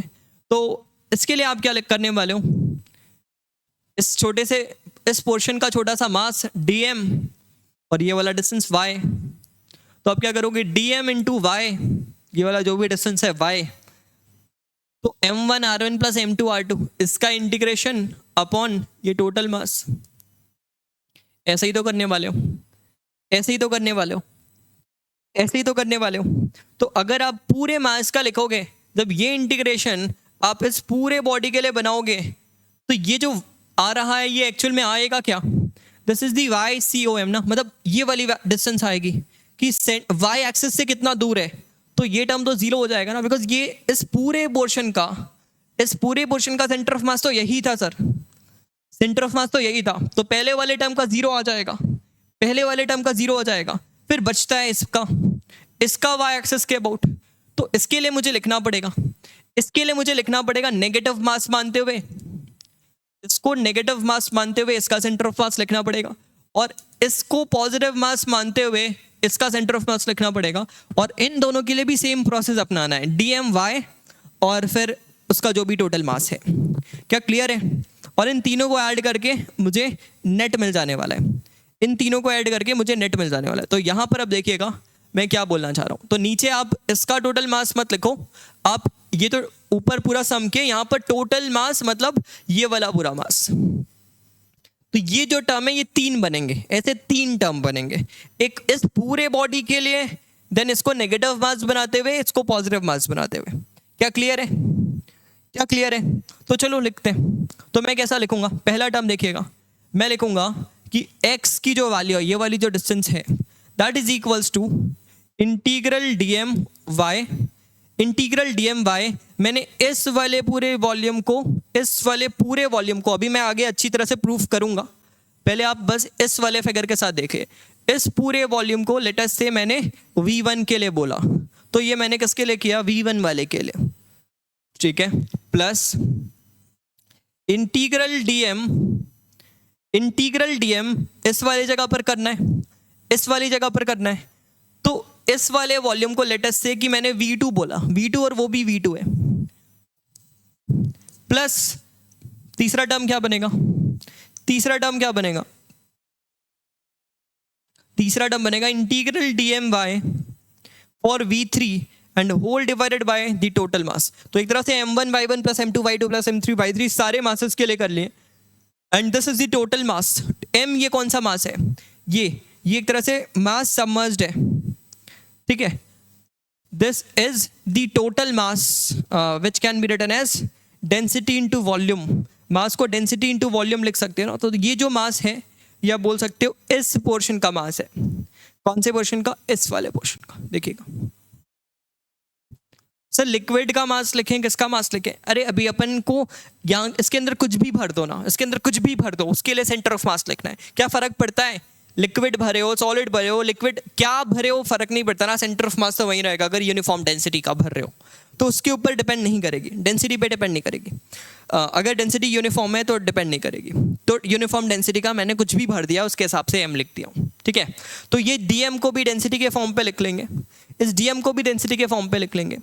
मतलब मास को हम अपन क्या लिख सकते हैं? Mass upon volume is density, mass upon volume is density. तो इस वजह से डेंसिटी इंटू वॉल्यूम लिखूंगा।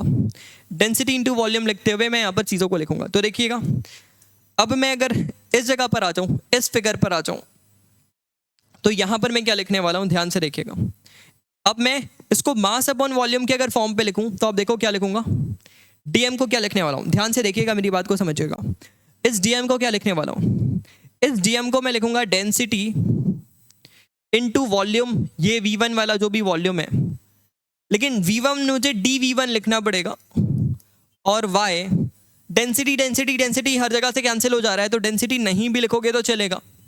तो D1 इंटू वाई और इसका इंटीग्रेशन, D1 इंटू वाई इसका इंटीग्रेशन, प्लस यहाँ पर जो सेकेंड वाला टर्म है तो dV2 टाइम्स ऑफ y इसका integration, plus dV3 into y और इसका इंटीग्रेशन, होल डिवाइडेड बाय, अब यहाँ पर मैंने डेंसिटी, मास को क्या लिख लिया? Density into volume. तो ये वॉल्यूम कौन सा है?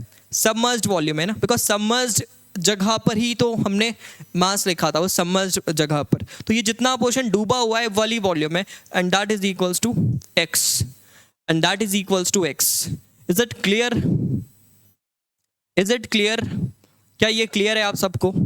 चलिए, अगर ये क्लियर है, अगर ये क्लियर है तो ये बात मैं यहाँ पर भी अप्लाई करता हूँ, ये बात मैं यहाँ पर भी अप्लाई करता हूँ। मैं पूरा लिखना नहीं चाहूँगा। तो आप सबसे पहले देखिए पहले टर्म का क्या बनने वाला है। पहले वाले टर्म के लिए, तो पहले वाले टर्म के लिए आप इधर से देखिए तो ज़्यादा क्लियर होगा।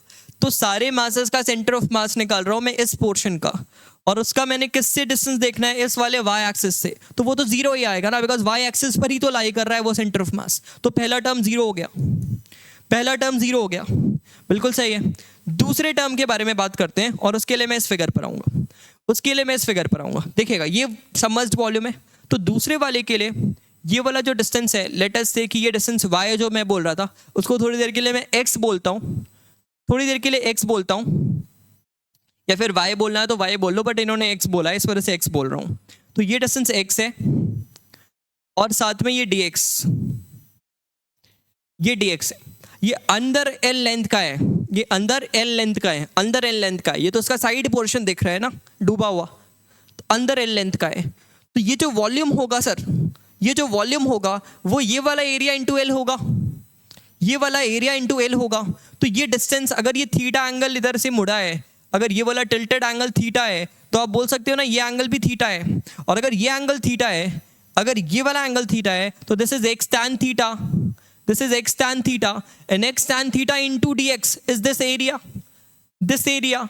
that is dA, and dA into अंदर वाली length is going to be this volume dV, because मुझे dv से मतलब है, मुझे dv से मतलब है, तो dv2 अगर मुझे लिखना है तो for instead of this I will write instead of this I will write y into y tan theta into dy, अगर मैं y के टर्म्स पे लिख रहा हूं इंटू y। अच्छा, मैंने यहाँ पर एक L भी लिख लेना है, L जो अंदर की तरफ उसका लेंथ है। क्या क्लियर है? क्या क्लियर है? कोई परेशानी नहीं होनी चाहिए। तो वही मैं यहाँ पर भी लिखने वाला हूँ। तो अगर इनके हिसाब से लिखूं तो सेकेंड टर्म क्या बनेगा? इनके हिसाब से सेकेंड टर्म बनेगा integral x L tan theta, x square बन जाएगा, x square L tan theta into D x. देख लीजिए, और ये पूरे टर्म अपने को इंटीग्रेट होने, ये पूरे टर्म अपने को इंटीग्रेट होने जहां से जहां तक भी ये जा रहा है, यहां से लेकर यहां तक, यहां से लेकर यहां तक। इसका लेंथ हमें पता होगा, वो हम आगे अभी देख लेंगे।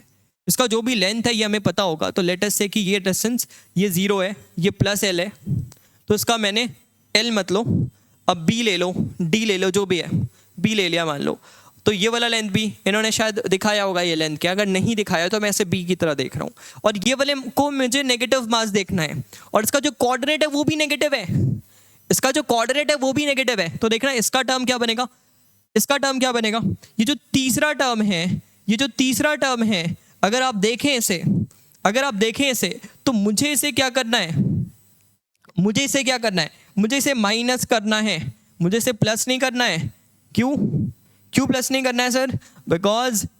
बिकॉज आपको ये पता है कि ये नेगेटिव मास वाला पोर्शन है, तो m1 जो इसका मास है वो सारे नेगेटिव है, इसके जो मास है वो पूरे नेगेटिव है, लेकिन इसका जो y कोऑर्डिनेट है ना सर वो भी नेगेटिव है, तो ओवरऑल पॉजिटिव बन जाएगा। ये इसके पास जो मास था वो नेगेटिव है, y भी नेगेटिव है, तो ओवरऑल अगर मैं यहाँ पर मास भी नेगेटिव, ये भी नेगेटिव, ओवरऑल ये टर्म पॉजिटिव ही बन जाने वाला है ओवरऑल। तो ये जो नेगेटिव लगाया था ये मैं मास के कारण लगाया हूँ, बट अगर मास के कारण ये नेगेटिव लगाओगे तो y भी नेगेटिव हो गया, इस वजह से ये पॉजिटिव हो गया सर, इस वजह से ये पॉजिटिव हो गया। तो इस वजह से मुझे क्या लिखना है, इंटीग्रेशन कैसा बनेगा, सेम बनने वाला है, x square L tan theta into D x. Sir मुझे ये बताओ कि इस पे जो बात हो रही है, इस पे जो बात हो रही है उसमें आपने y को नेगेटिव ले लिया है, इसमें मैंने इस वाले टर्म पे both dm and x is negative, इस वजह से ये टर्म पॉजिटिव हो गया है। क्या क्लियर है, मेरी बात समझ में आ रही है? और पहला जो टर्म था कंप्लीट वॉल्यूम के लिए ये तो 0 ही हो गया है, इन तीनों का एडिशन था ये तो 0 ही हो गया है। क्या यहाँ तक क्लियर है? क्या यहाँ तक क्लियर है? अच्छा, तो अगर ये क्लियर है तो ओवरऑल ये टर्म क्या बन रहा है, ओवरऑल ये टर्म क्या बन रहा है अगर आप देखें तो मैंने इसको यहाँ से यहाँ इंटीग्रेट कर देनी है, इसको यहाँ से यहाँ इंटीग्रेट कर देनी है, मतलब मुझे इसको 2 टाइम्स इंटीग्रेट कर देनी है, या फिर टोटल लेंथ के साथ देख लेना है। मुझे इसे टोटल लेंथ के साथ देख लेना है, एल की वैल्यू बदलते हुए, एल की वैल्यू बदलते हुए मुझे इसे टोटल लेंथ के साथ देख लेना है। क्या यहाँ तक क्लियर है?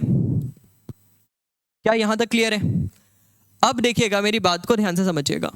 यहाँ पर ये जो पार्ट है, ये जो पार्ट है, ये तो अपने को dx ये वाला पोर्शन हो गया, x इधर से देखने को मिल रहा है, ये l tan थीटा का एक पोर्शन देखने को मिल रहा है। तो what is l into D x, what is l into D x, l into D x देखिएगा क्या है। अगर मुझे यहां पर देखना है तो l इंटू डी एक्स की अगर मैं बात करूं, इंटीग्रेशन मुझे अगर बनाना है तो l इंटू डी एक्स क्या है, पहले आप ये चेक करो, l इंटू डी एक्स क्या है, आप पहले ये चेक करो। अगर l इंटू डी एक्स के बारे में पता चल जाएगा तो सारी कहानी आपको सेट देखने को मिलने वाली है। l इंटू डी एक्स अगर मिल जाता है तो सारी कहानी सेट देखने को मिलने वाली है। देखिएगा l इंटू डी एक्स क्या है यहाँ पर। तो अगर मैं इस इंटीग्रेशन पर आपको वापस ले जाऊं, इस इंटीग्रेशन पर वापस से ले जाऊं, तो this is dv is nothing but area into length, area into length. तो dA के साथ लिख सकता था ना मैं, वो dA के साथ लिख सकता था। और अगर आप यहाँ पर देखो, जैसे मैंने इस पे बात किया, तो dA को इन्होंने क्या लिखा, x tan theta into D x, x tan theta into D x. ये इसकी बात हुई, ये इसकी बात हुई इस वाले एरिया की। इसके अंदर लेंथ क्या है, L। तो जो वॉल्यूम बना वो मैंने L के साथ इधर पे मल्टीप्लाई करते हुए किया, L के साथ मल्टीप्लाई करते हुए मैंने वॉल्यूम का टर्म लिखा। अब अगर आप यहाँ पर ध्यान से देखो, अगर आप यहाँ पर ध्यान से देखो तो ये L इंटू डी एक्स का टर्म मुझे क्या बता रहा है, मैं इसे इंटीग्रेट कर सकता हूँ बट नॉर्मल इंटीग्रेशन यहाँ पर हेल्प नहीं करेगा।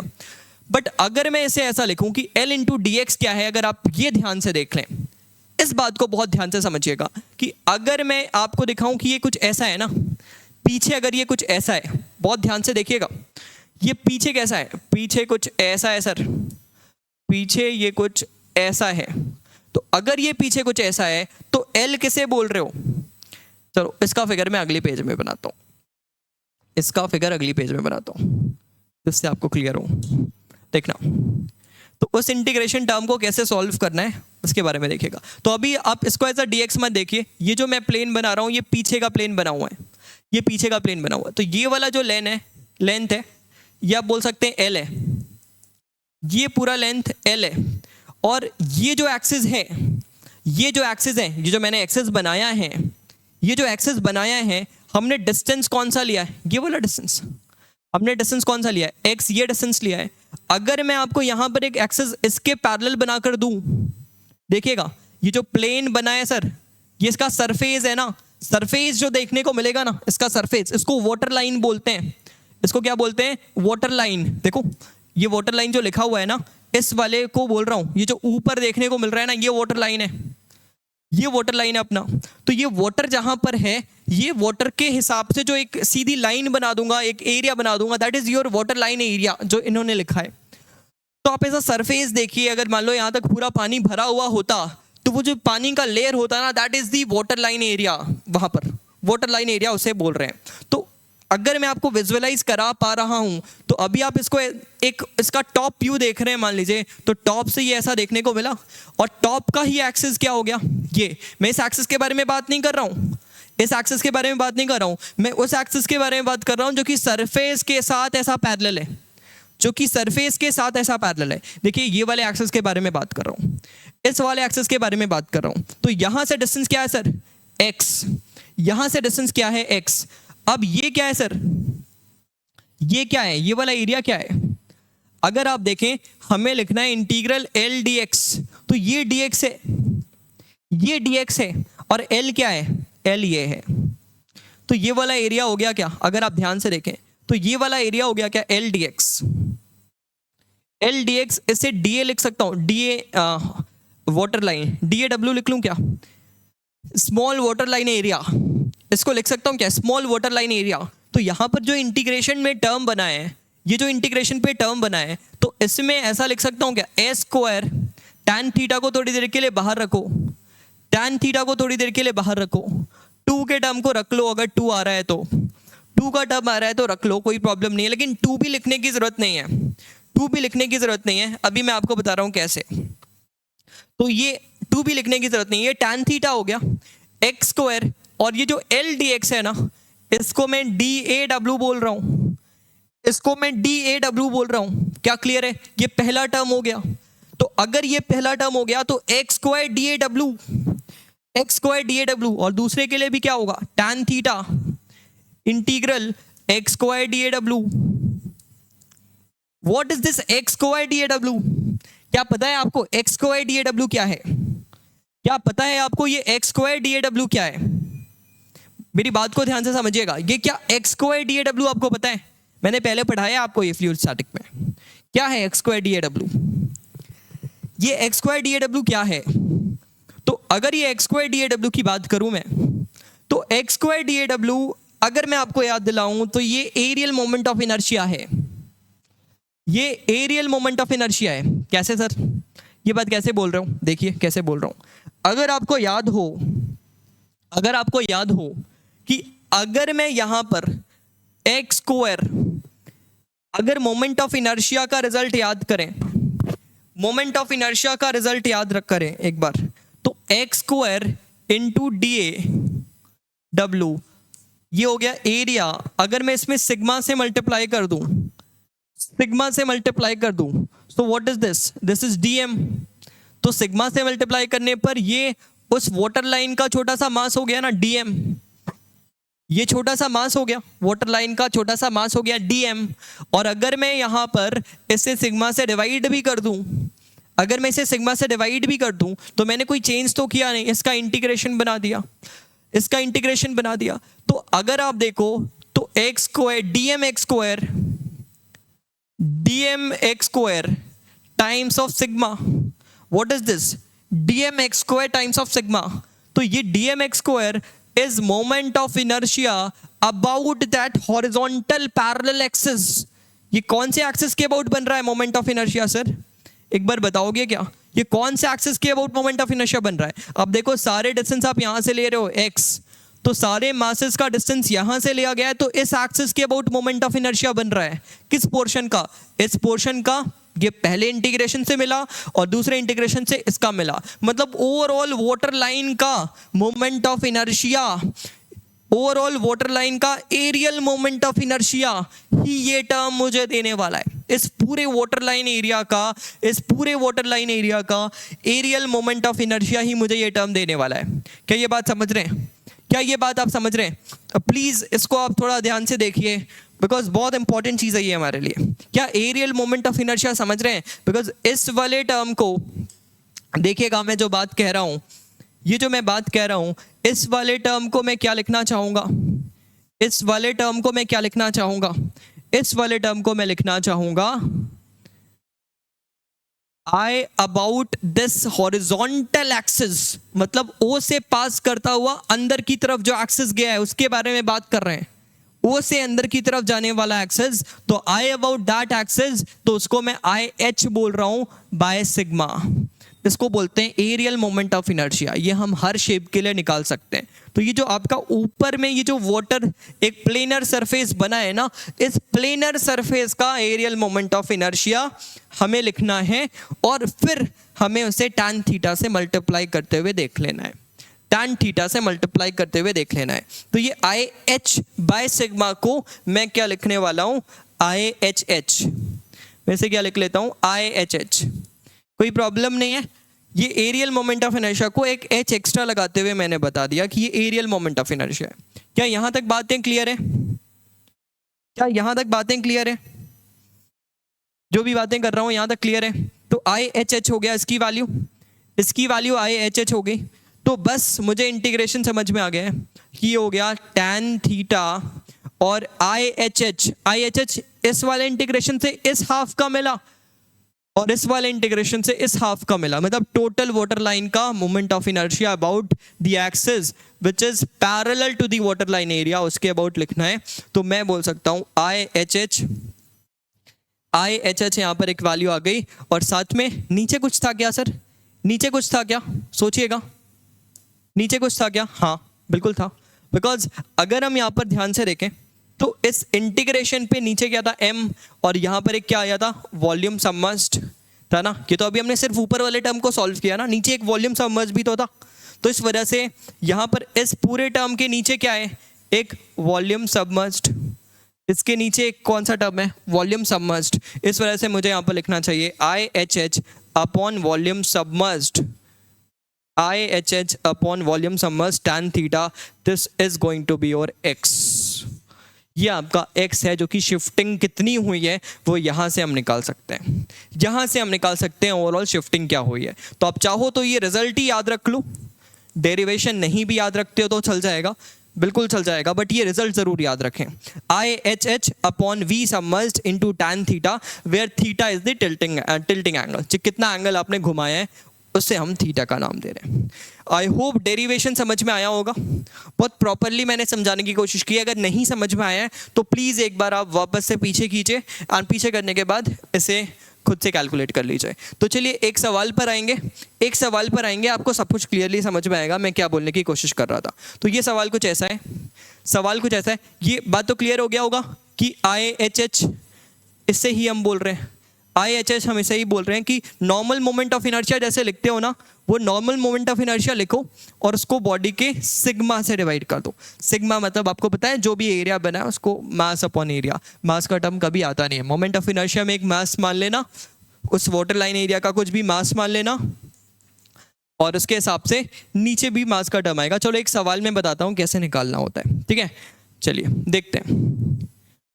देखते हैं, इससे समझते हैं। तो एक क्वेश्चन देखने को मिल रहा है। अब हमें बताना है कि ये जो बार है has a uniform rectangular cross section of width 2L, इसका जो विड्थ है वो 2L है, and vertical draft of height h, इसका जो हाइट है ये h है, वर्टिकल हाइट इसका h है, एज इन फिगर E210, जो भी ये फिगर E210 है, 2.10। Determine the metacentric height for the small tilt angle क्या होने वाला है। सो ये सर मेटासेंट्रिक हाइट क्या है, तो मैंने तो अभी आपको सिर्फ x निकालना बताया है। अभी मैं आपको यहाँ पर थोड़ा सा मेटासेंट्रिक हाइट के बारे में भी बात कर लेता हूँ।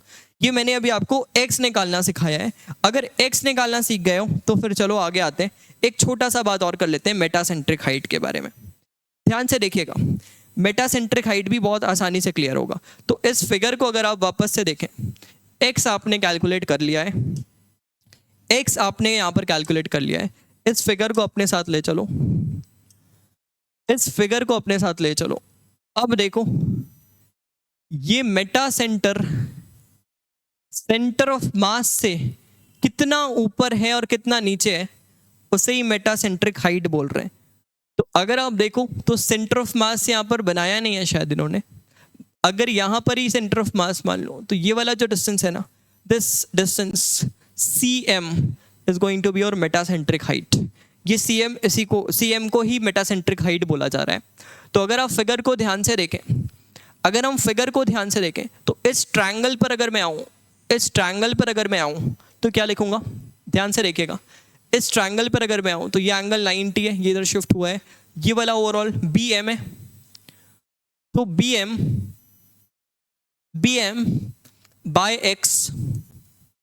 BM by x is equals to tan theta, सही है। तो x की वैल्यू क्या लिख सकते हैं, x की वैल्यू क्या लिख सकते हैं, BM upon tan theta. x की वैल्यू क्या लिख सकते हैं, BM अपॉन tan थीटा लिख सकते हैं। x की वैल्यू क्या लिख सकते हो, BM अपॉन tan थीटा। एक बार चेक कर लो, सॉरी मुझे उल्टा लिखना चाहिए था ना, सॉरी रियली सॉरी। तो ये x बाय BM लिखना चाहिए, x बाय BM। तो यहां से x की वैल्यू क्या लिखूंगा, BM tan थीटा। x की वैल्यू क्या लिखूंगा, BM tan थीटा। क्लियर है। अब ये BM को मैंने किस में स्प्लिट कर लेना है, BM को मैंने किस पे स्प्लिट कर लेना है, तो मतलब BM की वैल्यू अगर लिखें तो BM is x upon tan theta, ऐसा लिख लो, ज़्यादा बेटर लगेगा। और BM को मैंने किस पे स्प्लिट कर लेना है, BM is this BO plus CM। तो BO plus CM is going to be your BO plus CM is going to be your x BM, and that is equals to x upon tan theta, x upon tan theta. So we want this, हमें ये चाहिए, हमें चाहिए CM। तो ये जो CM है, this CM is equals to x tan theta। x की वैल्यू यहाँ से डालो तो tan थीटा कैंसिल, मतलब IHH upon volume submerged, IHH upon volume submerged, और फिर इधर से माइनस कर दो BO के साथ, OB लिख लो या फिर BO लिख लो, OB लिख लो या फिर BO लिख लो। सर ये OB और BO कैसे कैलकुलेट करें, अरे ये तो अपने को पता ही है यार, ये तो अपने को पता ही है। जब ये नॉर्मल बॉडी को रखते हैं हम, तो ये कितना सबमर्ज्ड हुआ है, सेंटर ऑफ बायंसी और सेंटर ऑफ मास के बीच में डिस्टेंस तो निकाल ही सकते हैं ना, कि कितना पोर्शन सबमर्ज्ड हुआ है, हाफ हुआ है, 1/4 हुआ है, वही तो है ये तो नॉर्मल कैलकुलेशन से आ जाएगा, बाय एंड फोर्स इक्वेट करने से, तो ये तो अपन निकाल ही सकते हैं। तो this is known quantity for us, ये क्वांटिटी हमारे लिए नोन है, ये हम काफी इजीली निकाल सकते हैं। तो मेटासेंट्रिक, ये जो CM है, this is your metacentric height. तो हम बोल सकते हैं स्टेबल कब होगा, ये रिजल्ट भी याद रखना है, इंपॉर्टेंट रिजल्ट है। तो स्टेबल कब होगा, स्टेबल तब होगा जब ये CM पॉजिटिव हो, मतलब मेटासेंट्रिक, ये जो C से M जा रहे हैं वो पॉजिटिव वैल्यू है, तो मैं बोल सकता हूं कि हाँ ये मुझे स्टेबल देखने को मिलने वाला है। अनस्टेबल कब होगा सर, अनस्टेबल कब होगा, जब मेटासेंट्रिक हाइट नेगेटिव आ जाए, मतलब आपका जो मेटा सेंटर है वो नीचे लाई करने लगे सेंटर ऑफ मास से, यही तो हमने कंक्लूड किया था ना। तो हमें क्या कैलकुलेट करना है, I H H by V submerged, क्या ये ओ बी वाली वैल्यू से, क्या ये ओ बी वाली वैल्यू से बड़ी आ रही है या छोटी आ रही है? अगर बड़ी आ जाए, अगर बड़ी आ जाए तो फिर क्या बोलेंगे? अगर बड़ा आ जाए तो इसका मतलब है कि स्टेबल है, और अगर छोटा आ जाए तो क्या बोलेंगे? अनस्टेबल है। क्या क्लियर है?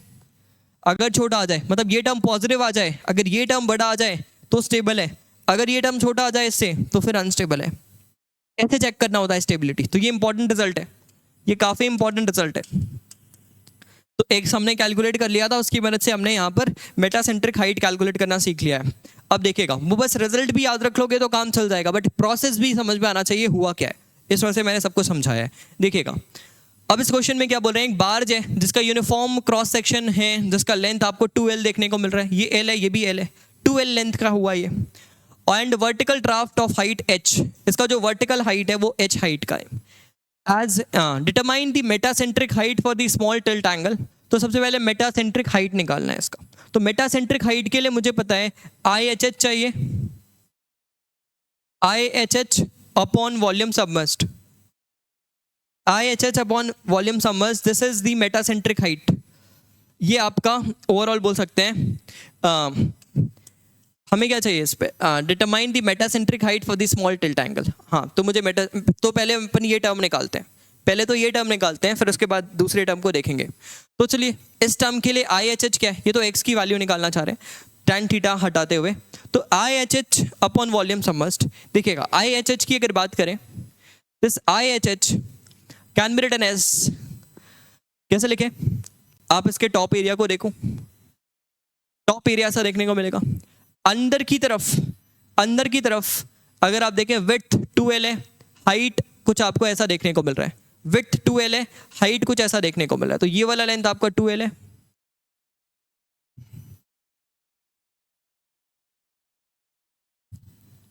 ये 2L है। आपको मोमेंट ऑफ इनर्शिया लिखना है इसके अबाउट, तो इसके अबाउट मोमेंट ऑफ इनर्शिया लिख लोगे क्या? इसके अबाउट मोमेंट ऑफ इनर्शिया लिख लोगे क्या? बिल्कुल लिख लेंगे। क्या होगा, अपने को पता है एक रेक्टेंगुलर प्लेट से है ये, और रेक्टेंगुलर प्लेट का मोमेंट ऑफ इनर्शिया क्या लिखते हैं हम, ml square by 12, ml square by 12 यही तो लिखते हैं। तो इसका मास मैंने कुछ m मान लिया, ml square by 12 divided by sigma, वही तो IHH है ना, ml स्क्वायर बाई 12 और डिवाइडेड बाय सिग्मा, तो सिग्मा से अगर डिवाइड करें तो what is sigma, total mass m and total area. अब देखो ये L है ये L है, तो आई थिंक अंदर की तरफ का लेंथ नहीं दिया हुआ है क्या इसमें। A barge has uniform rectangular cross section of width 2L and vertical draft of height h as shown in the figure। तो अंदर का इसमें हाइट नहीं दिया गया है, लेट अस से कि मैंने उसको b मान लिया है, मैंने इसको अंदर की तरफ b मान लिया है। शायद इन्होंने l ही मानते हुए सॉल्व किया होगा, अंदर की तरफ भी l माना होगा, बट आई डोंट नो कि वो क्या है, तो मैंने थोड़ी देर के लिए b मान लिया है। तो यहाँ पर क्या लिखेंगे, आगे सोल्यूशन पे देखते हैं क्या है। तो ओवरऑल ये जो लेंथ हुआ वो 2L हुआ, ओवरऑल जो लेंथ हुआ वो 2L हुआ, तो m 2L इंटू b, और यहाँ पर ये भी जो लेंथ है वो 2L है, ये भी जो लेंथ है वो 2L है, हुआ ना, ml स्क्वायर बाई 12। तो L यहाँ पर अगर आप देखोगे रॉड बनाओगे ऐसा मोमेंट ऑफ इनर्शिया लिखने के लिए, तो ये रॉड का लेंथ 2L है ना, तो m into 2L square by 12 और m into 2L into b, this is the area. तो ये आपका IHH हो गया। वॉल्यूम सबमर्ज्ड, अब इन्होंने बोला है कि सेंटर ऑफ ग्रेविटी यहाँ पर ही है, ये उन्होंने क्वेश्चन में मेंशन किया है कि G दिस इज G। तो अगर सेंटर ऑफ बायंसी यहाँ पर ही है तो इसका हाफ पोर्शन सबमर्ज्ड है, हाफ पोर्शन डूबा हुआ है, हाफ पोर्शन डूबा हुआ है। इसका मतलब क्या हुआ, हाफ पोर्शन डूबा हुआ है मतलब वॉल्यूम सबमर्ज्ड में मुझे लिखना पड़ेगा ऊपर का area which is volume submerged में ऊपर का area which is again 2L into B and साथ में एक h, 2L into B into h, this is the volume submerged and this is the IHH। ये IHH हुआ, ये वॉल्यूम सबमर्ज्ड हुआ, दोनों का रेशियो आया माइनस ये वाला डिस्टेंस, माइनस ये वाला डिस्टेंस। तो ये वाला डिस्टेंस अपने को पता है, ये डिस्टेंस मुझे पता है कि सेंटर ऑफ बायंसी इसके आधे पे लाए करेगा, मतलब h/2 पर लाए करेगा, बिकॉज आधा डूबा हुआ है ना, ये h है तो सेंटर ऑफ बायंसी इसके हाफ में लाई करेगा, मतलब h/2, मतलब सेकंड जो टर्म आएगा मेटासेंट्रिक हाइट में, ये जो सेकंड टर्म लिख रहे थे, आई होप आप ये सारी बातें समझ रहे हैं मैं क्या बोल रहा हूँ। यहाँ पर ये जो मैंने अभी रिजल्ट आपको डिराइव करके दिया, इसमें OB की वैल्यू चाहिए ना, OB, तो OB मैंने क्या लिखना है, h/2। तो चलिए अब मैं इसके सोल्यूशन पर आपको ले चलूँ।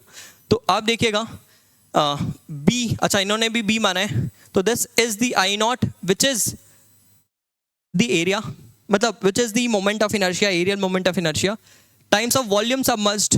तो वॉल्यूम सबमर्ज्ड के लिए आप देख सकते हैं क्या लिया इन्होंने, ये जो भी टोटल वॉल्यूम सबमर्ज्ड है, तो टोटल एरिया क्या हो गया 2L × B और हाइट क्या है h, और साथ में इन्होंने जो O to B का डिस्टेंस है उसे h/2 लिया, जैसा मैंने आपको अभी थोड़ी देर के पहले बताया।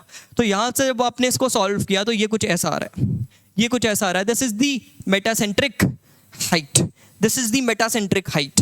And what about the next question, अब बोला जा रहा है the range of the ratio L/h for which the barge is statically stable if G is exactly at the water line as shown. जी आपका वाटर लाइन पर ही है, तो आपको रेंज बताना है, L/h की रेशियो बताना है जिसके लिए स्टेबल हो जाए। तो हमें पता है कि ये जो वॉल्यूम, ये जो टर्म आया है ये आपका पॉजिटिव होगा तभी स्टेबल होने वाला है, ये टर्म आपका पॉजिटिव होगा तभी स्टेबल होने वाला है। तो इस टर्म को आप greater than this L²/3h minus h/2, this should be greater than 0 for the stable condition। तो इसी को आगे आप जाकर यहाँ पर एक्सपैंड कर सकते हो और यहाँ से रेशियो वगैरह निकाल सकते हैं। आई होप आपको ये समझ में आया होगा। तो इंपॉर्टेंट चीज़ ये है कि जो भी मैंने पहले थ्योरी में बताया वो तो आपको समझ में आना ही चाहिए, जो भी थ्योरी में मैंने बताया वो तो समझ में आना चाहिए। फिर अगर आप डेरिवेशन भूल जाएं कोई प्रॉब्लम नहीं है, डेरिवेशन भूल जाएं कोई प्रॉब्लम नहीं है, एक्स का रिजल्ट याद रखना है, एक्स का रिजल्ट याद रखना है, बट एक्स से भी ज़्यादा इंपॉर्टेंट, एक्स से भी ज़्यादा इंपॉर्टेंट आपका ये रिजल्ट है, एक्स से भी ज़्यादा इंपॉर्टेंट ये रिजल्ट है, very important result, very important result, metacentric height. अगर ये पॉजिटिव आ रहा है स्टेबल है, अगर ये नेगेटिव आ रहा है अनस्टेबल है, अगर ये पॉजिटिव आ रहा है स्टेबल है, नेगेटिव आ रहा है अनस्टेबल है। क्या कहानी समझ में आई है, क्या कहानी समझ में आई है? देखो इतना बेहतर टॉपिक है ये, और ऐसे ही सवाल आपको देखने को मिलेंगे। देख के लगा ना कि कितना, ये तो बिल्कुल बेसिक सा सवाल हो गया। हाँ बेसिक सा सवाल है, बट अगर ये सारी चीज़ें पता है तब, अगर नहीं पता है तो बहुत परेशानी है, नहीं पता है तो बहुत परेशानी है, और इसमें और वेरिएशन किया जा सकता है, थ्योरेटिकल सवाल अच्छे बनाए जा सकते हैं। तो इस वजह से हर एक चीज़ समझ में आना चाहिए। पार्शियली समझ कैसा किया हमने, फुल्ली समझ कैसे किया, हर एक चीज़ अगर आप प्रॉपरली समझते हैं तब जाकर एग्जाम में आपसे सवाल बनता है। अदरवाइज आधे अधूरे ज्ञान से आप टिक करके तो आ जाओगे, कॉन्फिडेंट भी फील करोगे, बट जब रिजल्ट आएगा तो आप खुद को देखकर समझ में आएगा आपको कि आपने जो कॉन्फिडेंस के साथ आप बाहर आए थे एग्जामिनेशन हॉल से, वो कहीं पर भी आपके रिजल्ट पे को जस्टिफाई नहीं कर रहा है। तो इस वजह से आपको सारी चीज़ों को बिल्कुल डिटेल में पढ़ना है जिस तरह से अपन पढ़ रहे हैं। तो ठीक है, आज के लेक्चर को फिर मैं यहाँ पर ही फिनिश करता हूँ, फिर अपन अगली लेक्चर पे मिलते हैं कहीं, और इस वीडियो को यहाँ पर ही कंप्लीट करते हैं। आई होप आपने सारी चीज़ों को एंजॉय किया है। तो फिर अगले लेक्चर पे मिलते हैं जिसमें हम बात करेंगे about the next topic, any random topic. अगर यूट्यूब की बात करें तो फिर कोई और नए रैंडम टॉपिक से बात करेंगे, और अगर अपने कोर्सेज़ की बात करें तो कोर्सेज़ के अंदर मैं आगे अपने लेक्चर नंबर 13, लेक्चर नंबर 14 पर आगे बढ़ूंगा। और यूट्यूब की बात करें तो फिर आगे किसी और अच्छे कंसेप्ट वीडियो और अच्छे क्वेश्चंस के साथ और कुछ नए सीरीज़ के साथ आपके साथ मुलाकात होगी। Thank you very much.